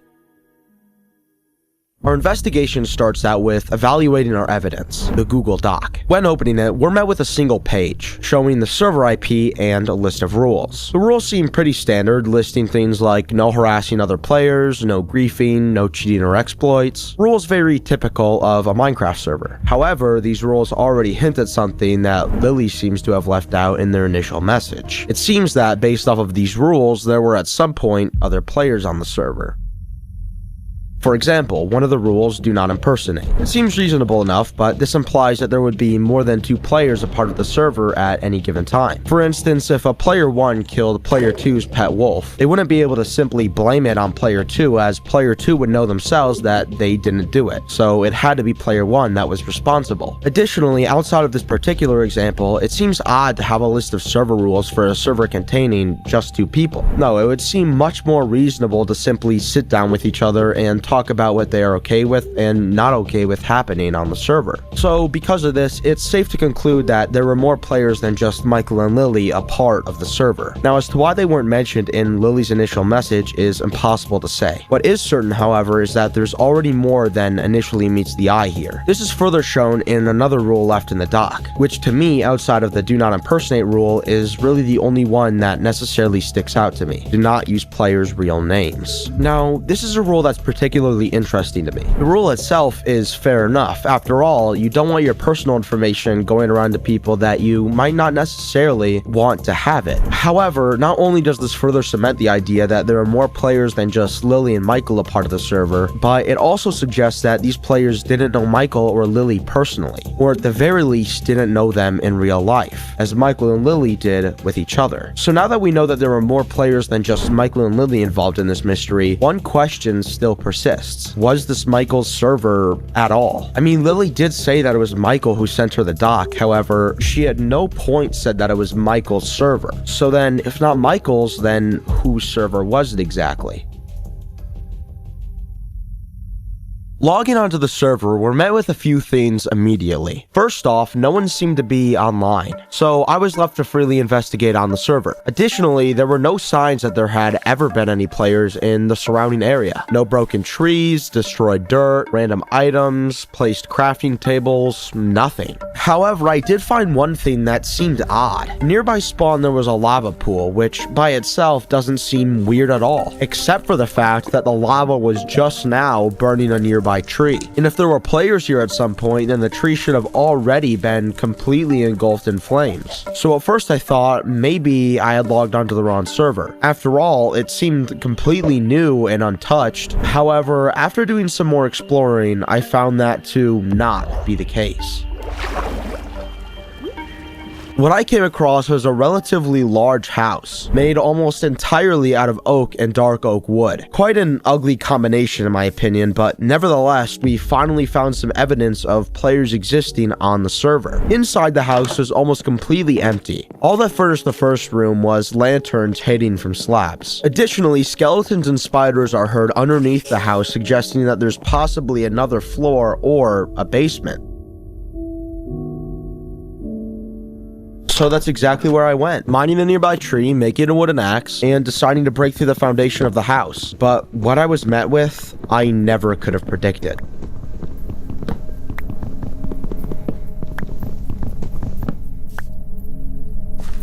There are no mobs, but I was just here and I just heard multiple skeletons and spiders underneath the floorboards. And what's even weirder is the random black staircase placed right in the middle of the room.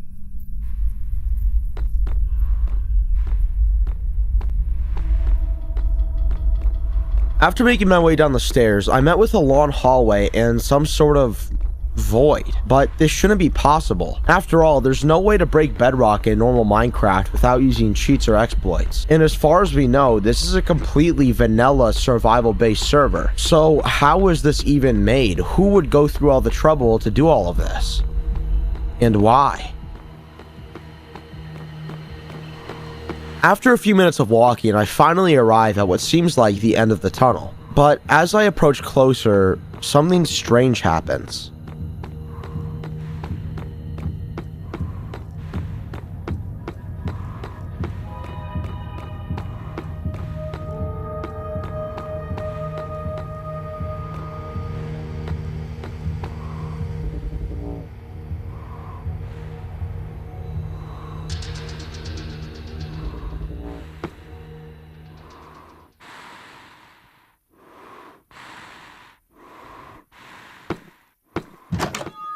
A room? A room with a goat horn possessing a unique name on each wall. One saying hate, another saying sorrow, and the last saying regret. But what could this mean? Is this indicating towards some sort of history to do with the world and the players on it? Right now we don't know, but it's clear what we're presented with here. This seems to be some sort of puzzle. A puzzle only solved by blowing the correct horn. But right now we have no context and no clues as to what the correct horn might be, nor the consequences for blowing the wrong one. So what are we to do? Well, we're actually given another clue here. You see, after renaming a goat horn in Minecraft, the type of horn it is still remains. In Minecraft, there are 8 different distinct goat horns, each with their own name and sound. And if we hover over the named goat horns that we've been given, we can actually still see the type of horn that it is. The hate horn being ponder, the sorrow horn being seek, and the regret horn being seen. So what does this mean exactly? Is it supposed to be some sort of compound phrase, saying something like ponder on your hate or seek sorrow? I mean, maybe, but that still doesn't really make a whole lot of sense. So the most likely option here is that we're still not being given enough context. Regardless, I'm sure that the horror names will come back up later. For now, let's just... Wait. Who was that? I thought the server had been abandoned, but it seems that's not the case. Hello? Hey, Who are you? it's Lily. Oh, okay. Thought you were someone else. Who? I don't know, I just wasn't expecting someone to join. Where are you? I'm in the hallway thing underneath the base. What base? The oak and dark oak one across the river. I'm not sure what you're talking about. Here, I'll send you my cords and meet you outside. Okay. While it was definitely a shock to see Lily join the server again, I was actually quite thankful. This gives me a new opportunity to learn more about the server and question her about some of the things that I found. So I made my way back down the hallway again and up the stairs, out from underneath the house, and met Lily in the front yard of the base. Hi. What's up? I've never seen this place before. Really? It's right next to spawn. This isn't your spawn. What? I spawned like 250, 300 blocks away. No, spawn is like really far away. I don't know why you spawned here.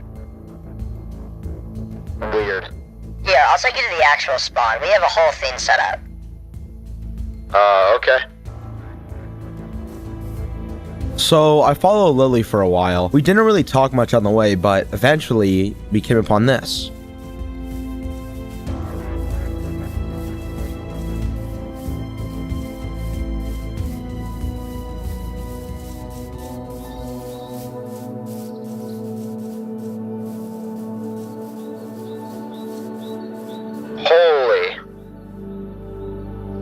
place is insane. Thanks.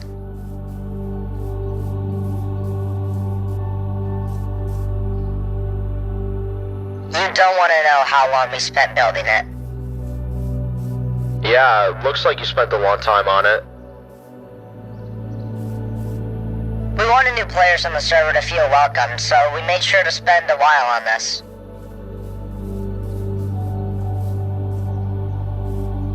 That's smart. This is really nice.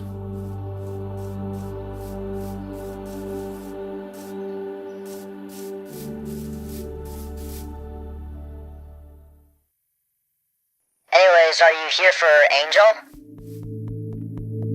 Michael? Yeah.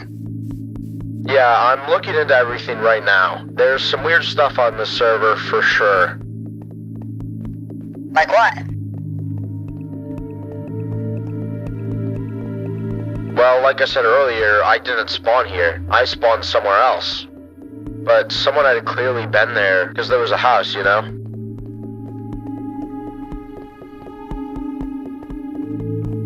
Yeah, I guess that's true, but I really don't think there's anything that crazy going on. Yeah, I guess. Anyways, I'm gonna head off. I got some more stuff to do.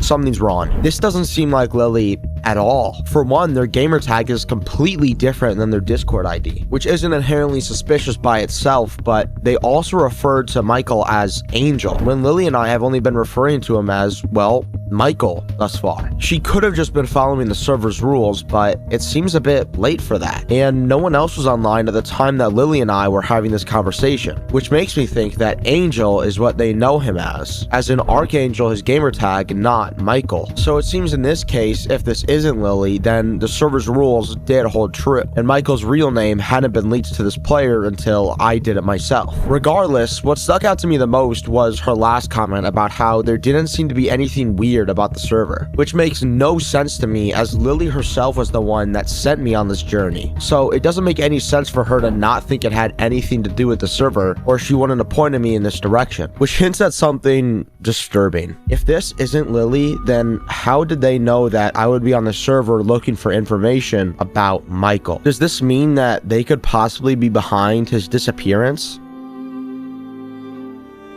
So, if not Lily, then who is this player? They clearly knew their way around a little bit. I mean, they brought me all the way to spawn, which is another thing. Why was it exactly that I didn't spawn where Lunara said spawn was? And was she being honest when she said that she'd never been to the wooden building? I mean, for all we know, she was the one that made the goat horn puzzle beneath its foundations. That entire chamber could have been built by her, and she's just feigning ignorance to save face. Though right now, acknowledging its creation doesn't seem to have any sort of significance on our investigation, if she's implied to be a part of whatever possibly happened within that house or in the catacombs, then it wouldn't make sense for her to play it safe and just pretend she had nothing to do with it. Anyways, that's a lot of theories and conspiracies, but we haven't gotten anything actually solid. No, that's what comes next, because right before I left the game, on the far left corner, I just barely see the edges of an item frame. Now, it could just be nothing, but theoretically, there's something attached to it, something that might have to do with the story of the server, with the disappearance of Michael. So not wanting Lunara to see it or her to know that I saw it myself, I decided to play it safe and log off, sitting and refreshing my game until she did as well.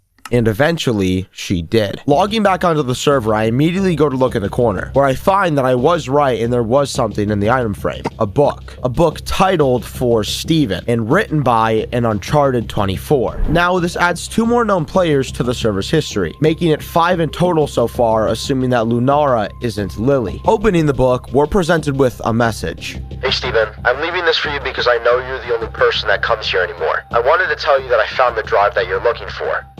I haven't had the time to go through all of it yet, but it was an arc space at negative 2213.12.435. So it has to be what you were looking for. Anyways, I hope you find this. I can't stay on the server anymore. It's gotten too dangerous. Good luck, Kyle. And there on the last page, a Google Drive link, which when opened shows us this. a Google Drive titled Help Me, and within it are 2 videos, the first of which named mysteriously as It's Him. And after opening this first video, things seem to be surprisingly calm.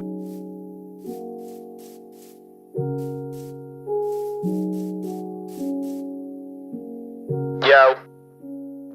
Amelia.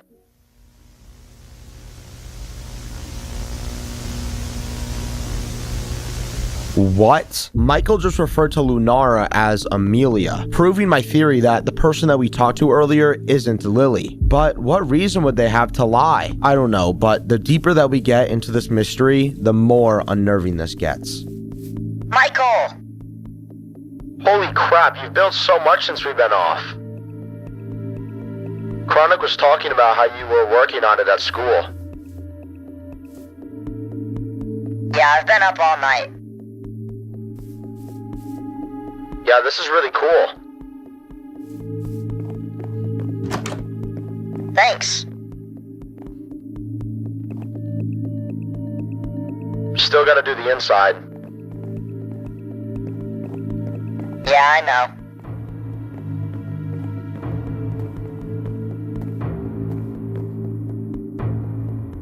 It's okay. We will have time.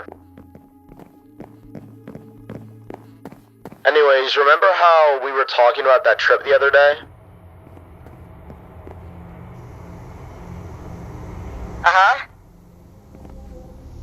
Yeah, well, we could probably do it soon. My mom just gave me some extra money, so if you want to pick me up soon, we could go.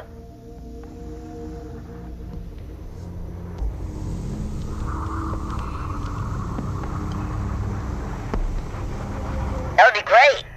Awesome. It's crazy how we just met through the server, and now we're like best friends. Yeah.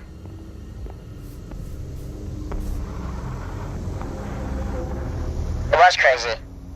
Chronic was making fun of me earlier, talking about how like, oh, you and Amelia are always with each other. Aw. Yeah. Anyways, if you want to pick me up, like sometime next week, we can figure it out. I live at...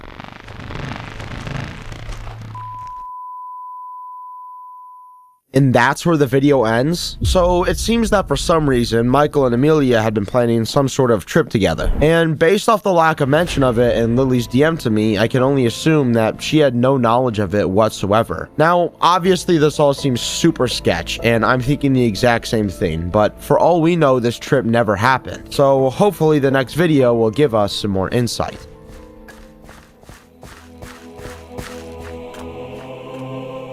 Hey, where are we going? Can I get a torch?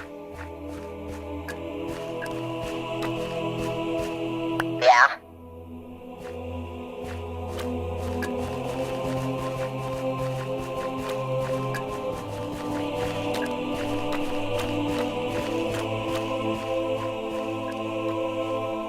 Where the hell even are we?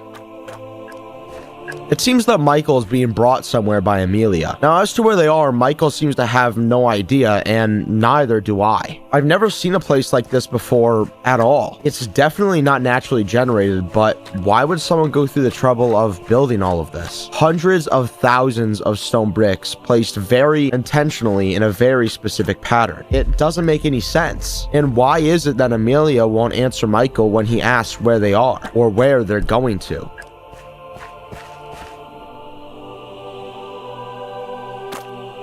We're almost there.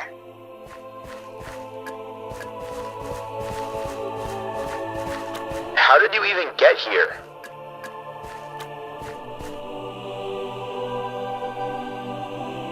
I just spawned in here.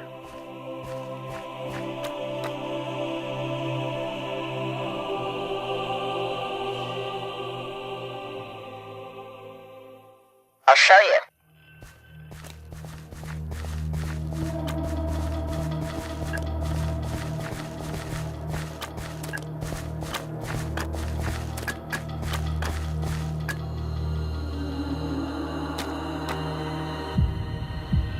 Just a few more minutes.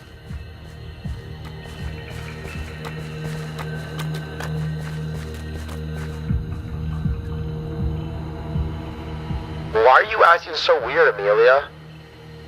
You're being so vague.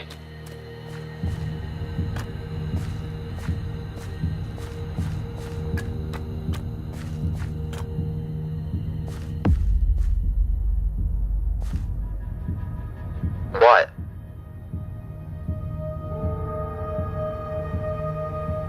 Nothing.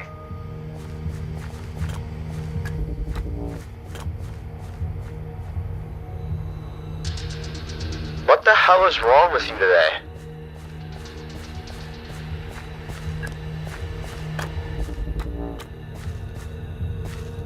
I log on the server and you're just acting so weird.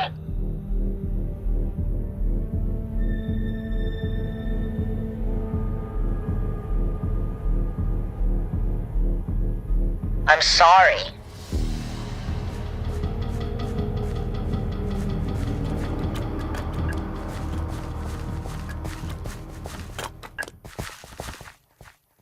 Okay, whatever.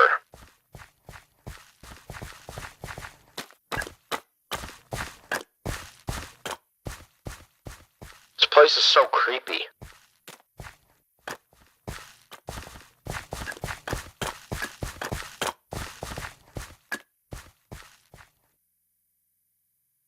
Reminds me of a graveyard.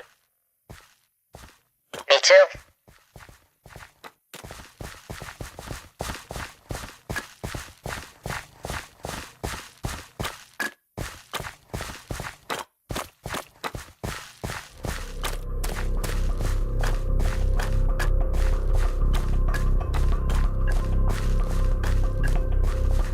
What is that?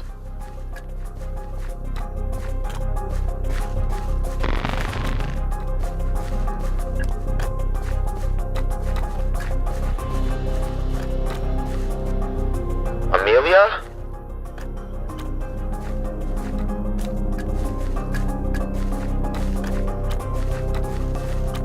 Amelia, what is this place?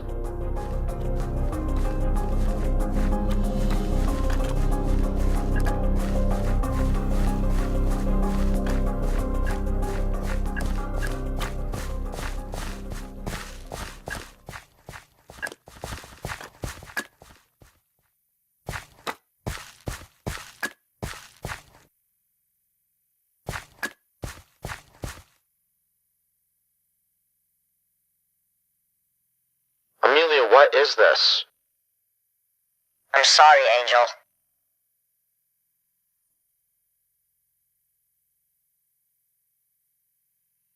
Sorry for what? What I'm about to do.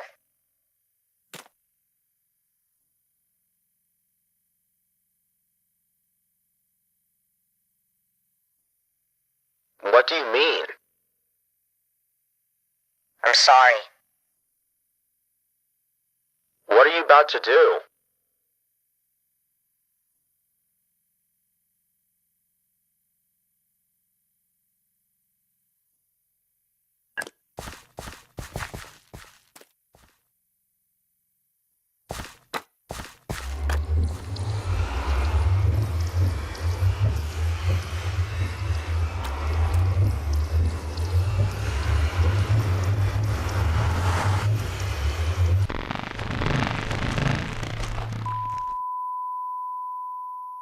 Okay, what the hell? The second video ends the same way that the first did, with the footage being seemingly corrupted. But once again, we're left with little aside from Amelia being ominous and creepy. And at this point, there's nothing left in the drive, so what are we to do? Well, we still have two things. The goat horn puzzle from before that we might have some more insight on now, and the coordinates in the book that Uncharted left for Steven. So I started heading towards the courts. And when I got there, I was met with a tunnel. A tunnel that when taken went straight down to what I could only assume was Michael's secret base. But what I found seemed off. There was almost nothing at all. Just a room made out of stone bricks, some cobwebs here and there, and a bed. It seems like someone's already been here and completely ransacked the place. Maybe it was Amelia. So now the only thing I had left was the goat horn puzzle. So I made my way back to the house and underneath the foundation, down the stairs, through the hallway, and back to the door. Except this time around, there was no stay door on the other side. Did Amelia get to the doors before I logged off? I mean, maybe, but why? She had to be hiding something, or directing us. Regardless, the leave door and the room inside was seemingly left untouched. Whoever had been here had wanted it to stay. Now we're left with the puzzle itself. So, as I said before, we were given 3 horns, each with a name: hate, sorrow, and regret. Now, based off of our investigation so far, as well as the fact that the stay door is now gone, it's safe to say that the catacombs had been built by Amelia. So, the puzzle must revolve around her in some way. And because some of the things that she'd said in the footage that we found between her and Michael, it seems that we're left with 2 reasonable options: sorrow and regret. Both of these emotions have been expressed to Michael from Amelia in the last video. However, regret indicates that you wish you hadn't done something. And because Amelia was apologizing for what she was about to do, I don't believe regret to be the answer here. So we're left with the sorrow horn, which answers the puzzle for us, but nothing could have prepared me for what I was gonna find.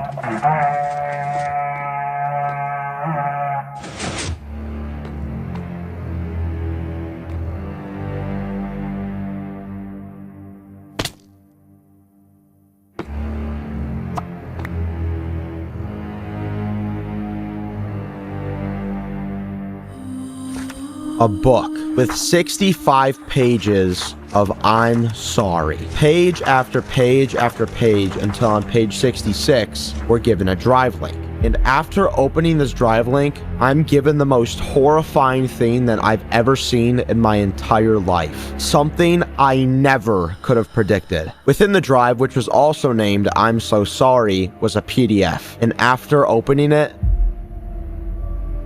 it's a missing persons report talking about Michael. But oh my god, is that just the tip of the iceberg. On the very first page, after the case number and the case open sections, we see that the case is still active and the subject isn't Michael, but an Elijah R. But who the hell is Elijah? It's Amelia. Amelia was an alias. There never really was an Amelia. It was just Elijah pretending to be her. And right under this, we're presented with 2 photos. A photo of Michael and a photo of Elijah.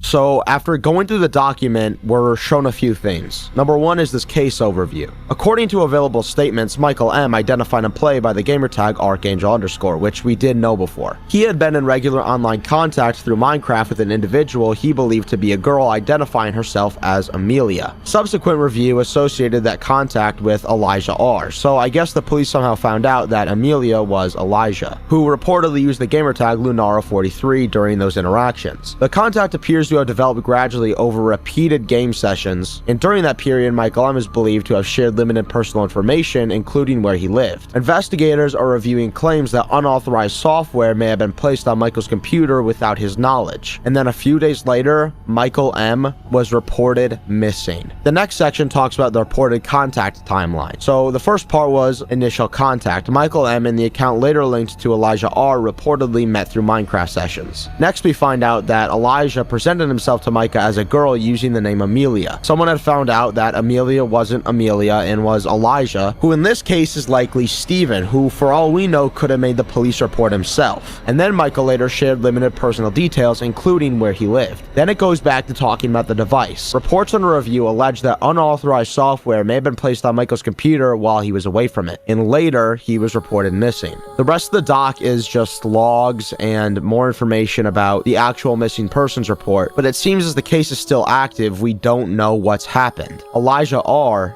is still out there.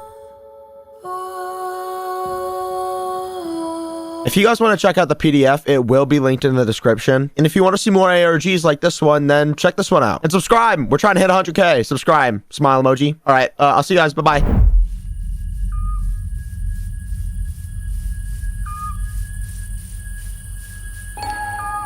Here we are. The first shrine. I told you it wouldn't take long. Yeah, I guess. So why did you take me here anyways?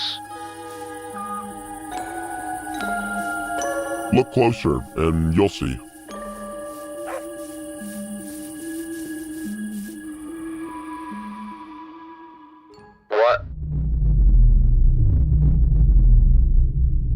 This was the start of the first video of 4 that was sent to me on March 30th, 2026. See, recently I received an email detailing some disturbing evidence brought against a Minecraft player and the long struggling journey of his victim. Within the email was a drive link that, when opened, brought me to the 4 videos that I mentioned earlier. And after reviewing all of the footage, I can say for certain that this is one of the most insane, mind-boggling, perception-distorting, disturbing stories I have ever come across. It goes through things that you would never expect to find in a Minecraft ARG. Hidden government documents, experimental human trials with unknown substances, and even things like multi-dimensional warping. And the list doesn't end there. Through my process of analyzing these various documents and pieces of footage, I found it very obvious that whatever there was to find here, someone very intentionally tried to keep it hidden. But if we want to find out the reason why, we have to return to the first video, because this is not where the footage ends. Picking back up where we left off, we see Dark Torch falling through the air. And falling. And falling. He falls for at least 5 minutes straight before eventually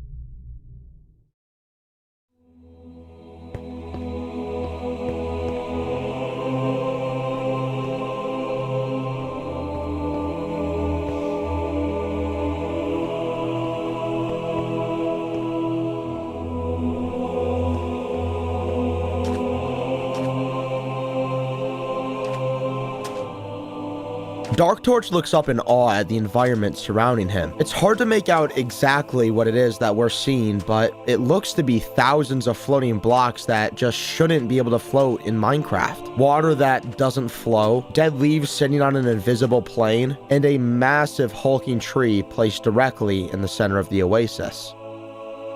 In front of Dark Torch is a few things. A wolf that is somehow already tamed by him, a signed book, and a sign that when read seems to be in some ancient language, which it is. The sign uses an old runic text known as Anglo-Saxon Futhark, and when translated, the text comes out to the World Tree?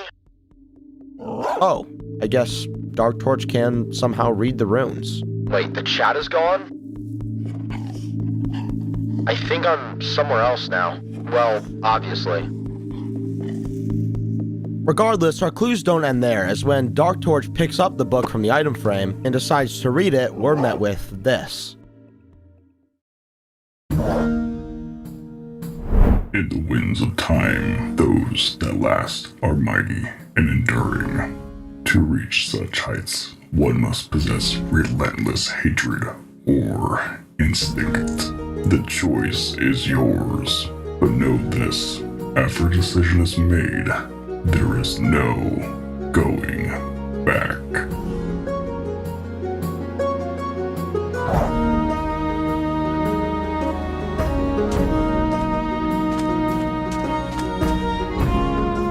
Relentless hatred, huh?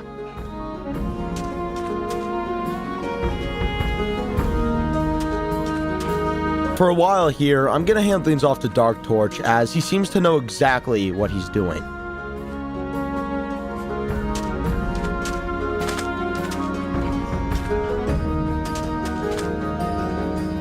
Okay, this seems to be Thor, and I know that he hated the giants, which is what that appears to be.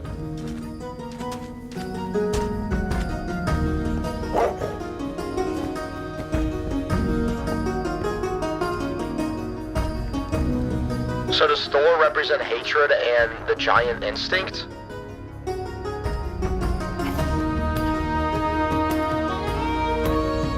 Also, seriously, what the hell is this place?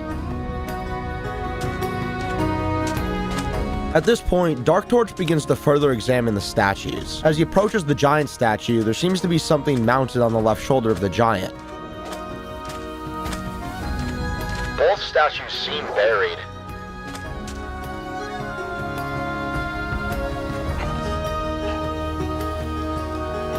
Maybe that's what the winds of time refer to.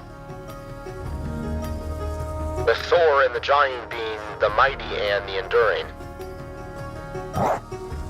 At this point, Dark Torch has already pieced together a lot. He seems to have a good head on his shoulders, which is something that he will definitely need for the challenges ahead. But for now, however, he needs to solve this puzzle. So after mining a few blocks, he makes his way up the side of the golem statue and is met with this.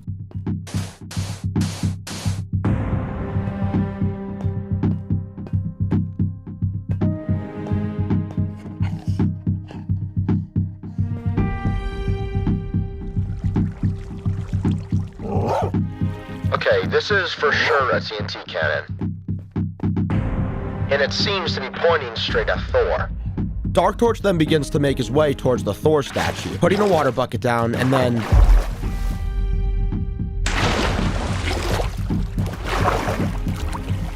that was close. Too close. We have no idea what happens in this world when someone dies, so we cannot afford to be making mistakes like that.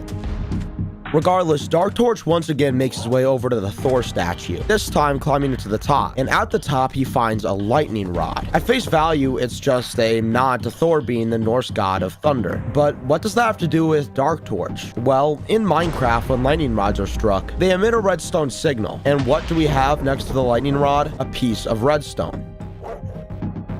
So, I suppose I have to make some sort of choice. Well, it's pretty obvious that if I do choose Thor, the lightning rod needs to get struck. I'm not sure why, but I do feel like Thor is the choice I should make here. After making his decision, Dark Torch does the only logical thing in this situation and waits for lightning to strike, which as some of you might know can take a particularly long time. For Dark Torch, however, the day and night cycle passes, and about noon the next day, this happens.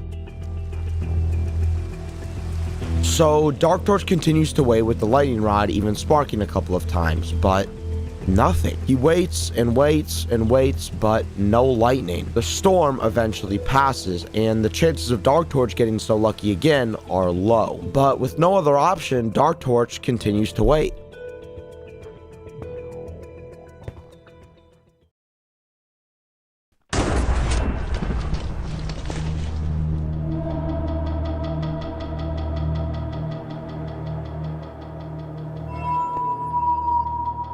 What? How the hell did lightning strike after the storm? And where did the staircase come from? The deeper we go down this rabbit hole, the more mysterious this world becomes. But what's even weirder is what happens after Dark Torch goes up the staircase.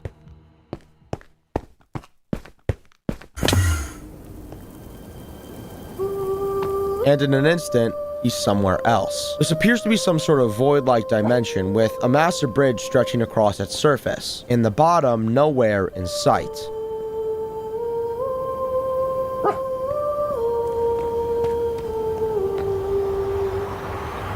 The chat is wiped again. And the book is gone. I also don't have to eat for some reason.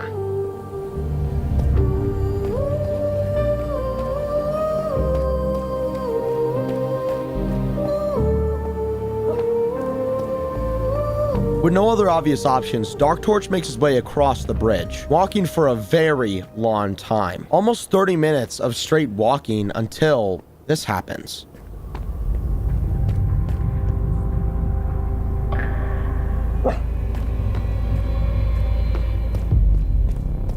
It seems as if Dark Torch has entered some sort of new plane, which to me is not so dissimilar to the planes of hell, with the desaturated aqua color representing something like limbo, and the dark crimson red representing something like the sixth circle. Though this may have absolutely nothing to do with that, to me if there were any symbolism in the colors, that's what it would be.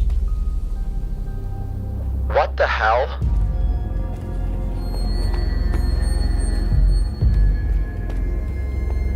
Dark Torch continues his journey across the bridge for another 30 minutes or so, still losing no hunger. At this point, the best conclusion that we can make is that Dark Torch is playing in peaceful mode. However, as we will soon find out, that doesn't make him safe.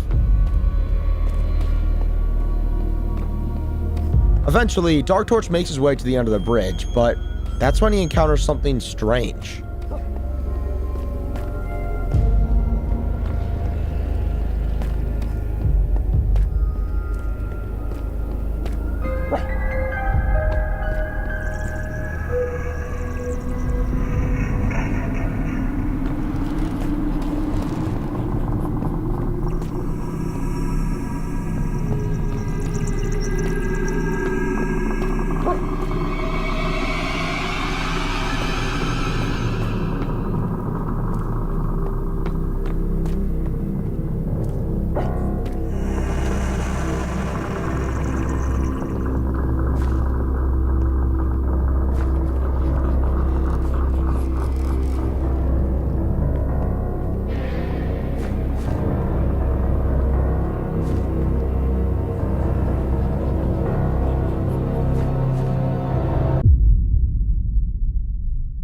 And that is where the first video ends. However, going into the second video, we pick up not far from where we left off, except this time, Dark Torch sees a name. Hi? Hello? Oh my god, I haven't seen anyone else. Yeah, I haven't seen anyone else here either. Do you know where we are?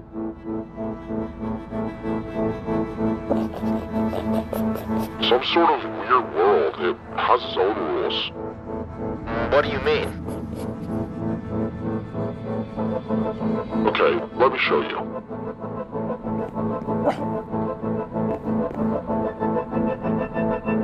Break.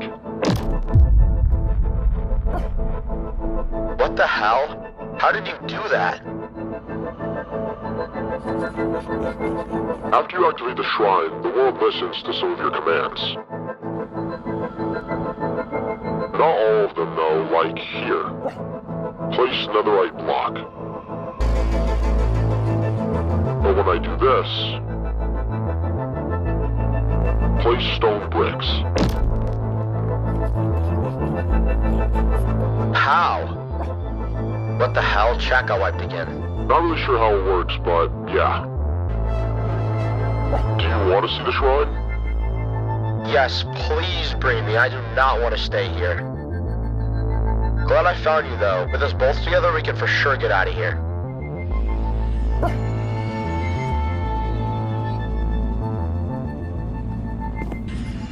Yeah, for sure. Just come with me. I'll show you to the shrine. Finding Weston within the town was a surprise to be sure, but he seems to know his way around, even showing Dark Torch some new tricks that you unlock after completing the shrine, which looking back explains what that world was that Dark Torch went into after falling into the pit. However, we're still left with quite a few questions, like who was it that Dark Torch was with at the start of video 1? And who was Weston in all of this? Someone similar to Dark Torch? Someone that's been sent to complete the shrines? Right now we don't know, but it is clear that these shrines have some sort of significance as it relates to Dark Torch and Weston.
Anyways, here's the shrine. It's pretty easy to do. The hard part is getting out once you figure it out.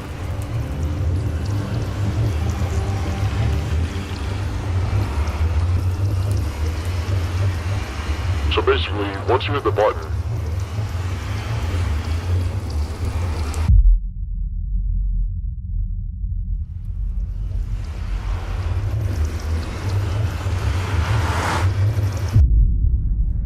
And again, that's where the footage ends, with Weston disconnecting moments before telling Dark Torch some crucial information, which to me is more than just a little suspicious. Weston seems so willing to help Dark Torch with the shrine, then randomly right before telling him something important he disconnects. It seems unlikely to say the least, almost like somebody else disconnected him.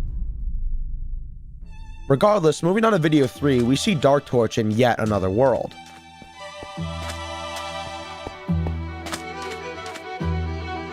Again? No chat? I'm getting really tired of this.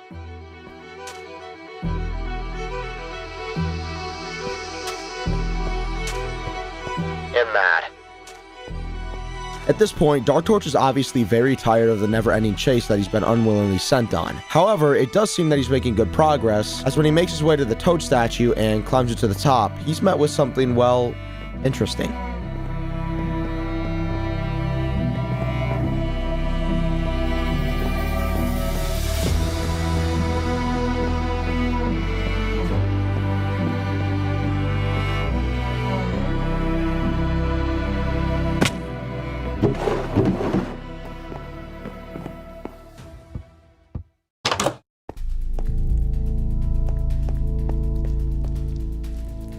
What the hell is this place?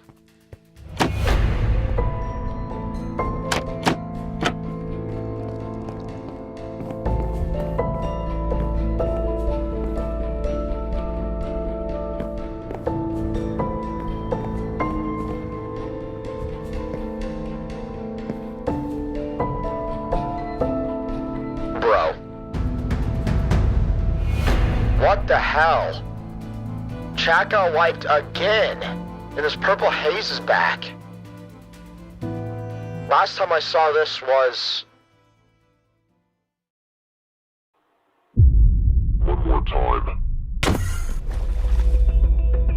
Okay, that was a lot, so let's back up a bit. Entering the new world, the first thing I noticed aside from the massive frog statue was that Dark Torch's wolf was nowhere to be found. Now, there are arguments that the wolf simply didn't make it through the portal with Dark Torch. However, I find this incredibly unlikely as he was there with Dark Torch after the staircase out of the first world. Additionally, the wolf itself is still a mystery to us. Why was it already tamed by Dark Torch, and what was it doing there? Is it somehow a part of this big puzzle that Dark Torch has been thrown into? Most likely, but then why and what does it represent? So far, the wolf has been a traveling buddy for our protagonist, but aside from that, what does he really do? Well, not much. Every puzzle and every direction has been solved and chosen by Dark Torch. The wolf, as far as we're concerned, is just there. So maybe there's still more to learn about it?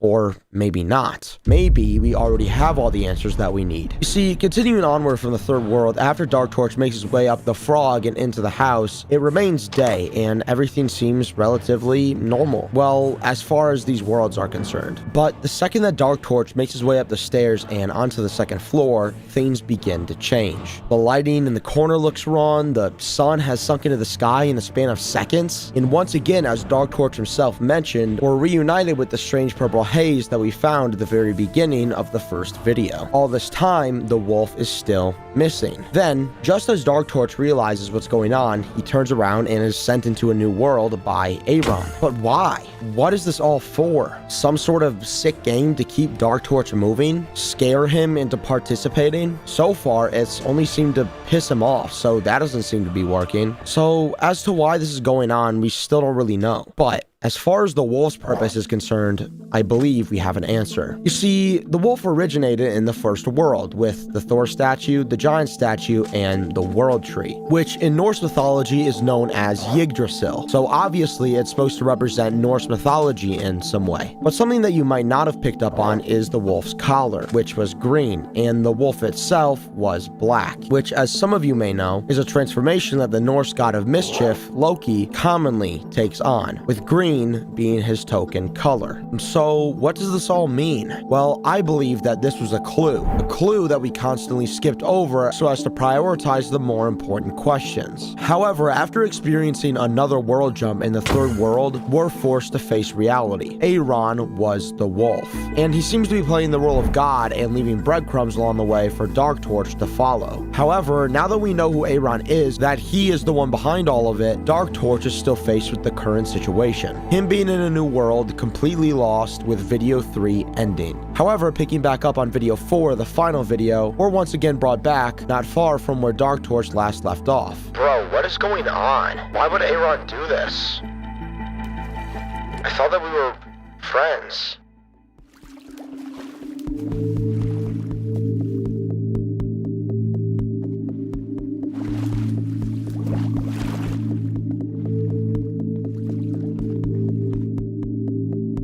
Why does everything look so weird now?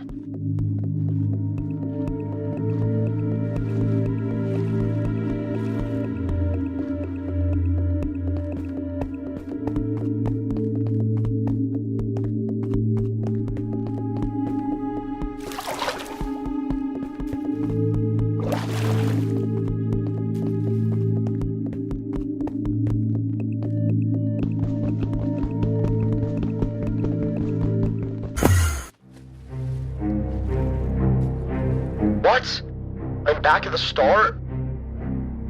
It's clear that Dark Torch is at his wit's end here, constantly being thrown around and given absolutely zero direction for as to what to do. But regardless, he pushes on, and it's beginning to look like that's what it's all about. See, ever since the beginning of video 1, Dark Torch has been determined above all else, fighting his damnness to make it wherever he needed to go, and it appears like Dark Torch will finally get his wish. Wait. Another chat wipe? I understand it now.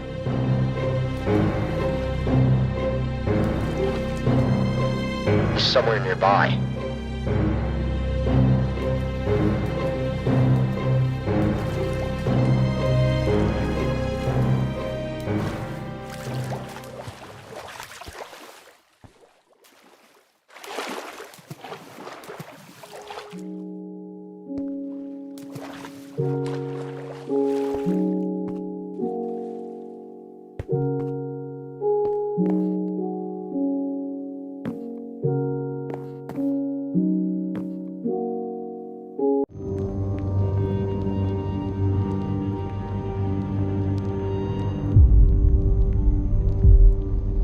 Illuminate.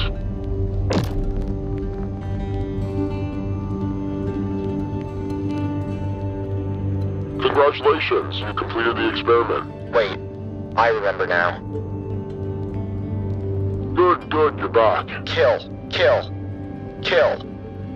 You didn't really think you could use that power against me, did you? I'm not doing it again. You have no choice, Kyle. No, not again. I'm not doing it.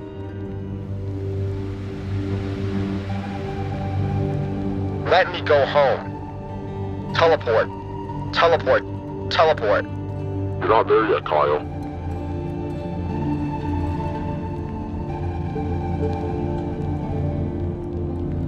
You still have another set of experiments to do. Inject.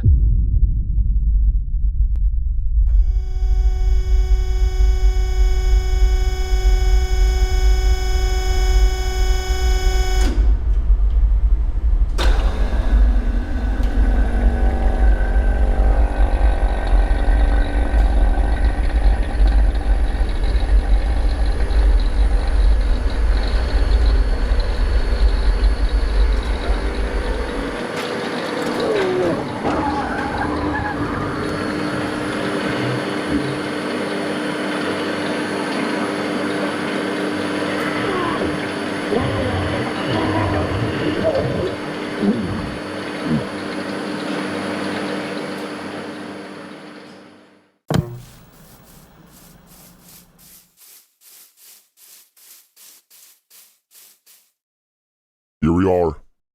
The first shrine.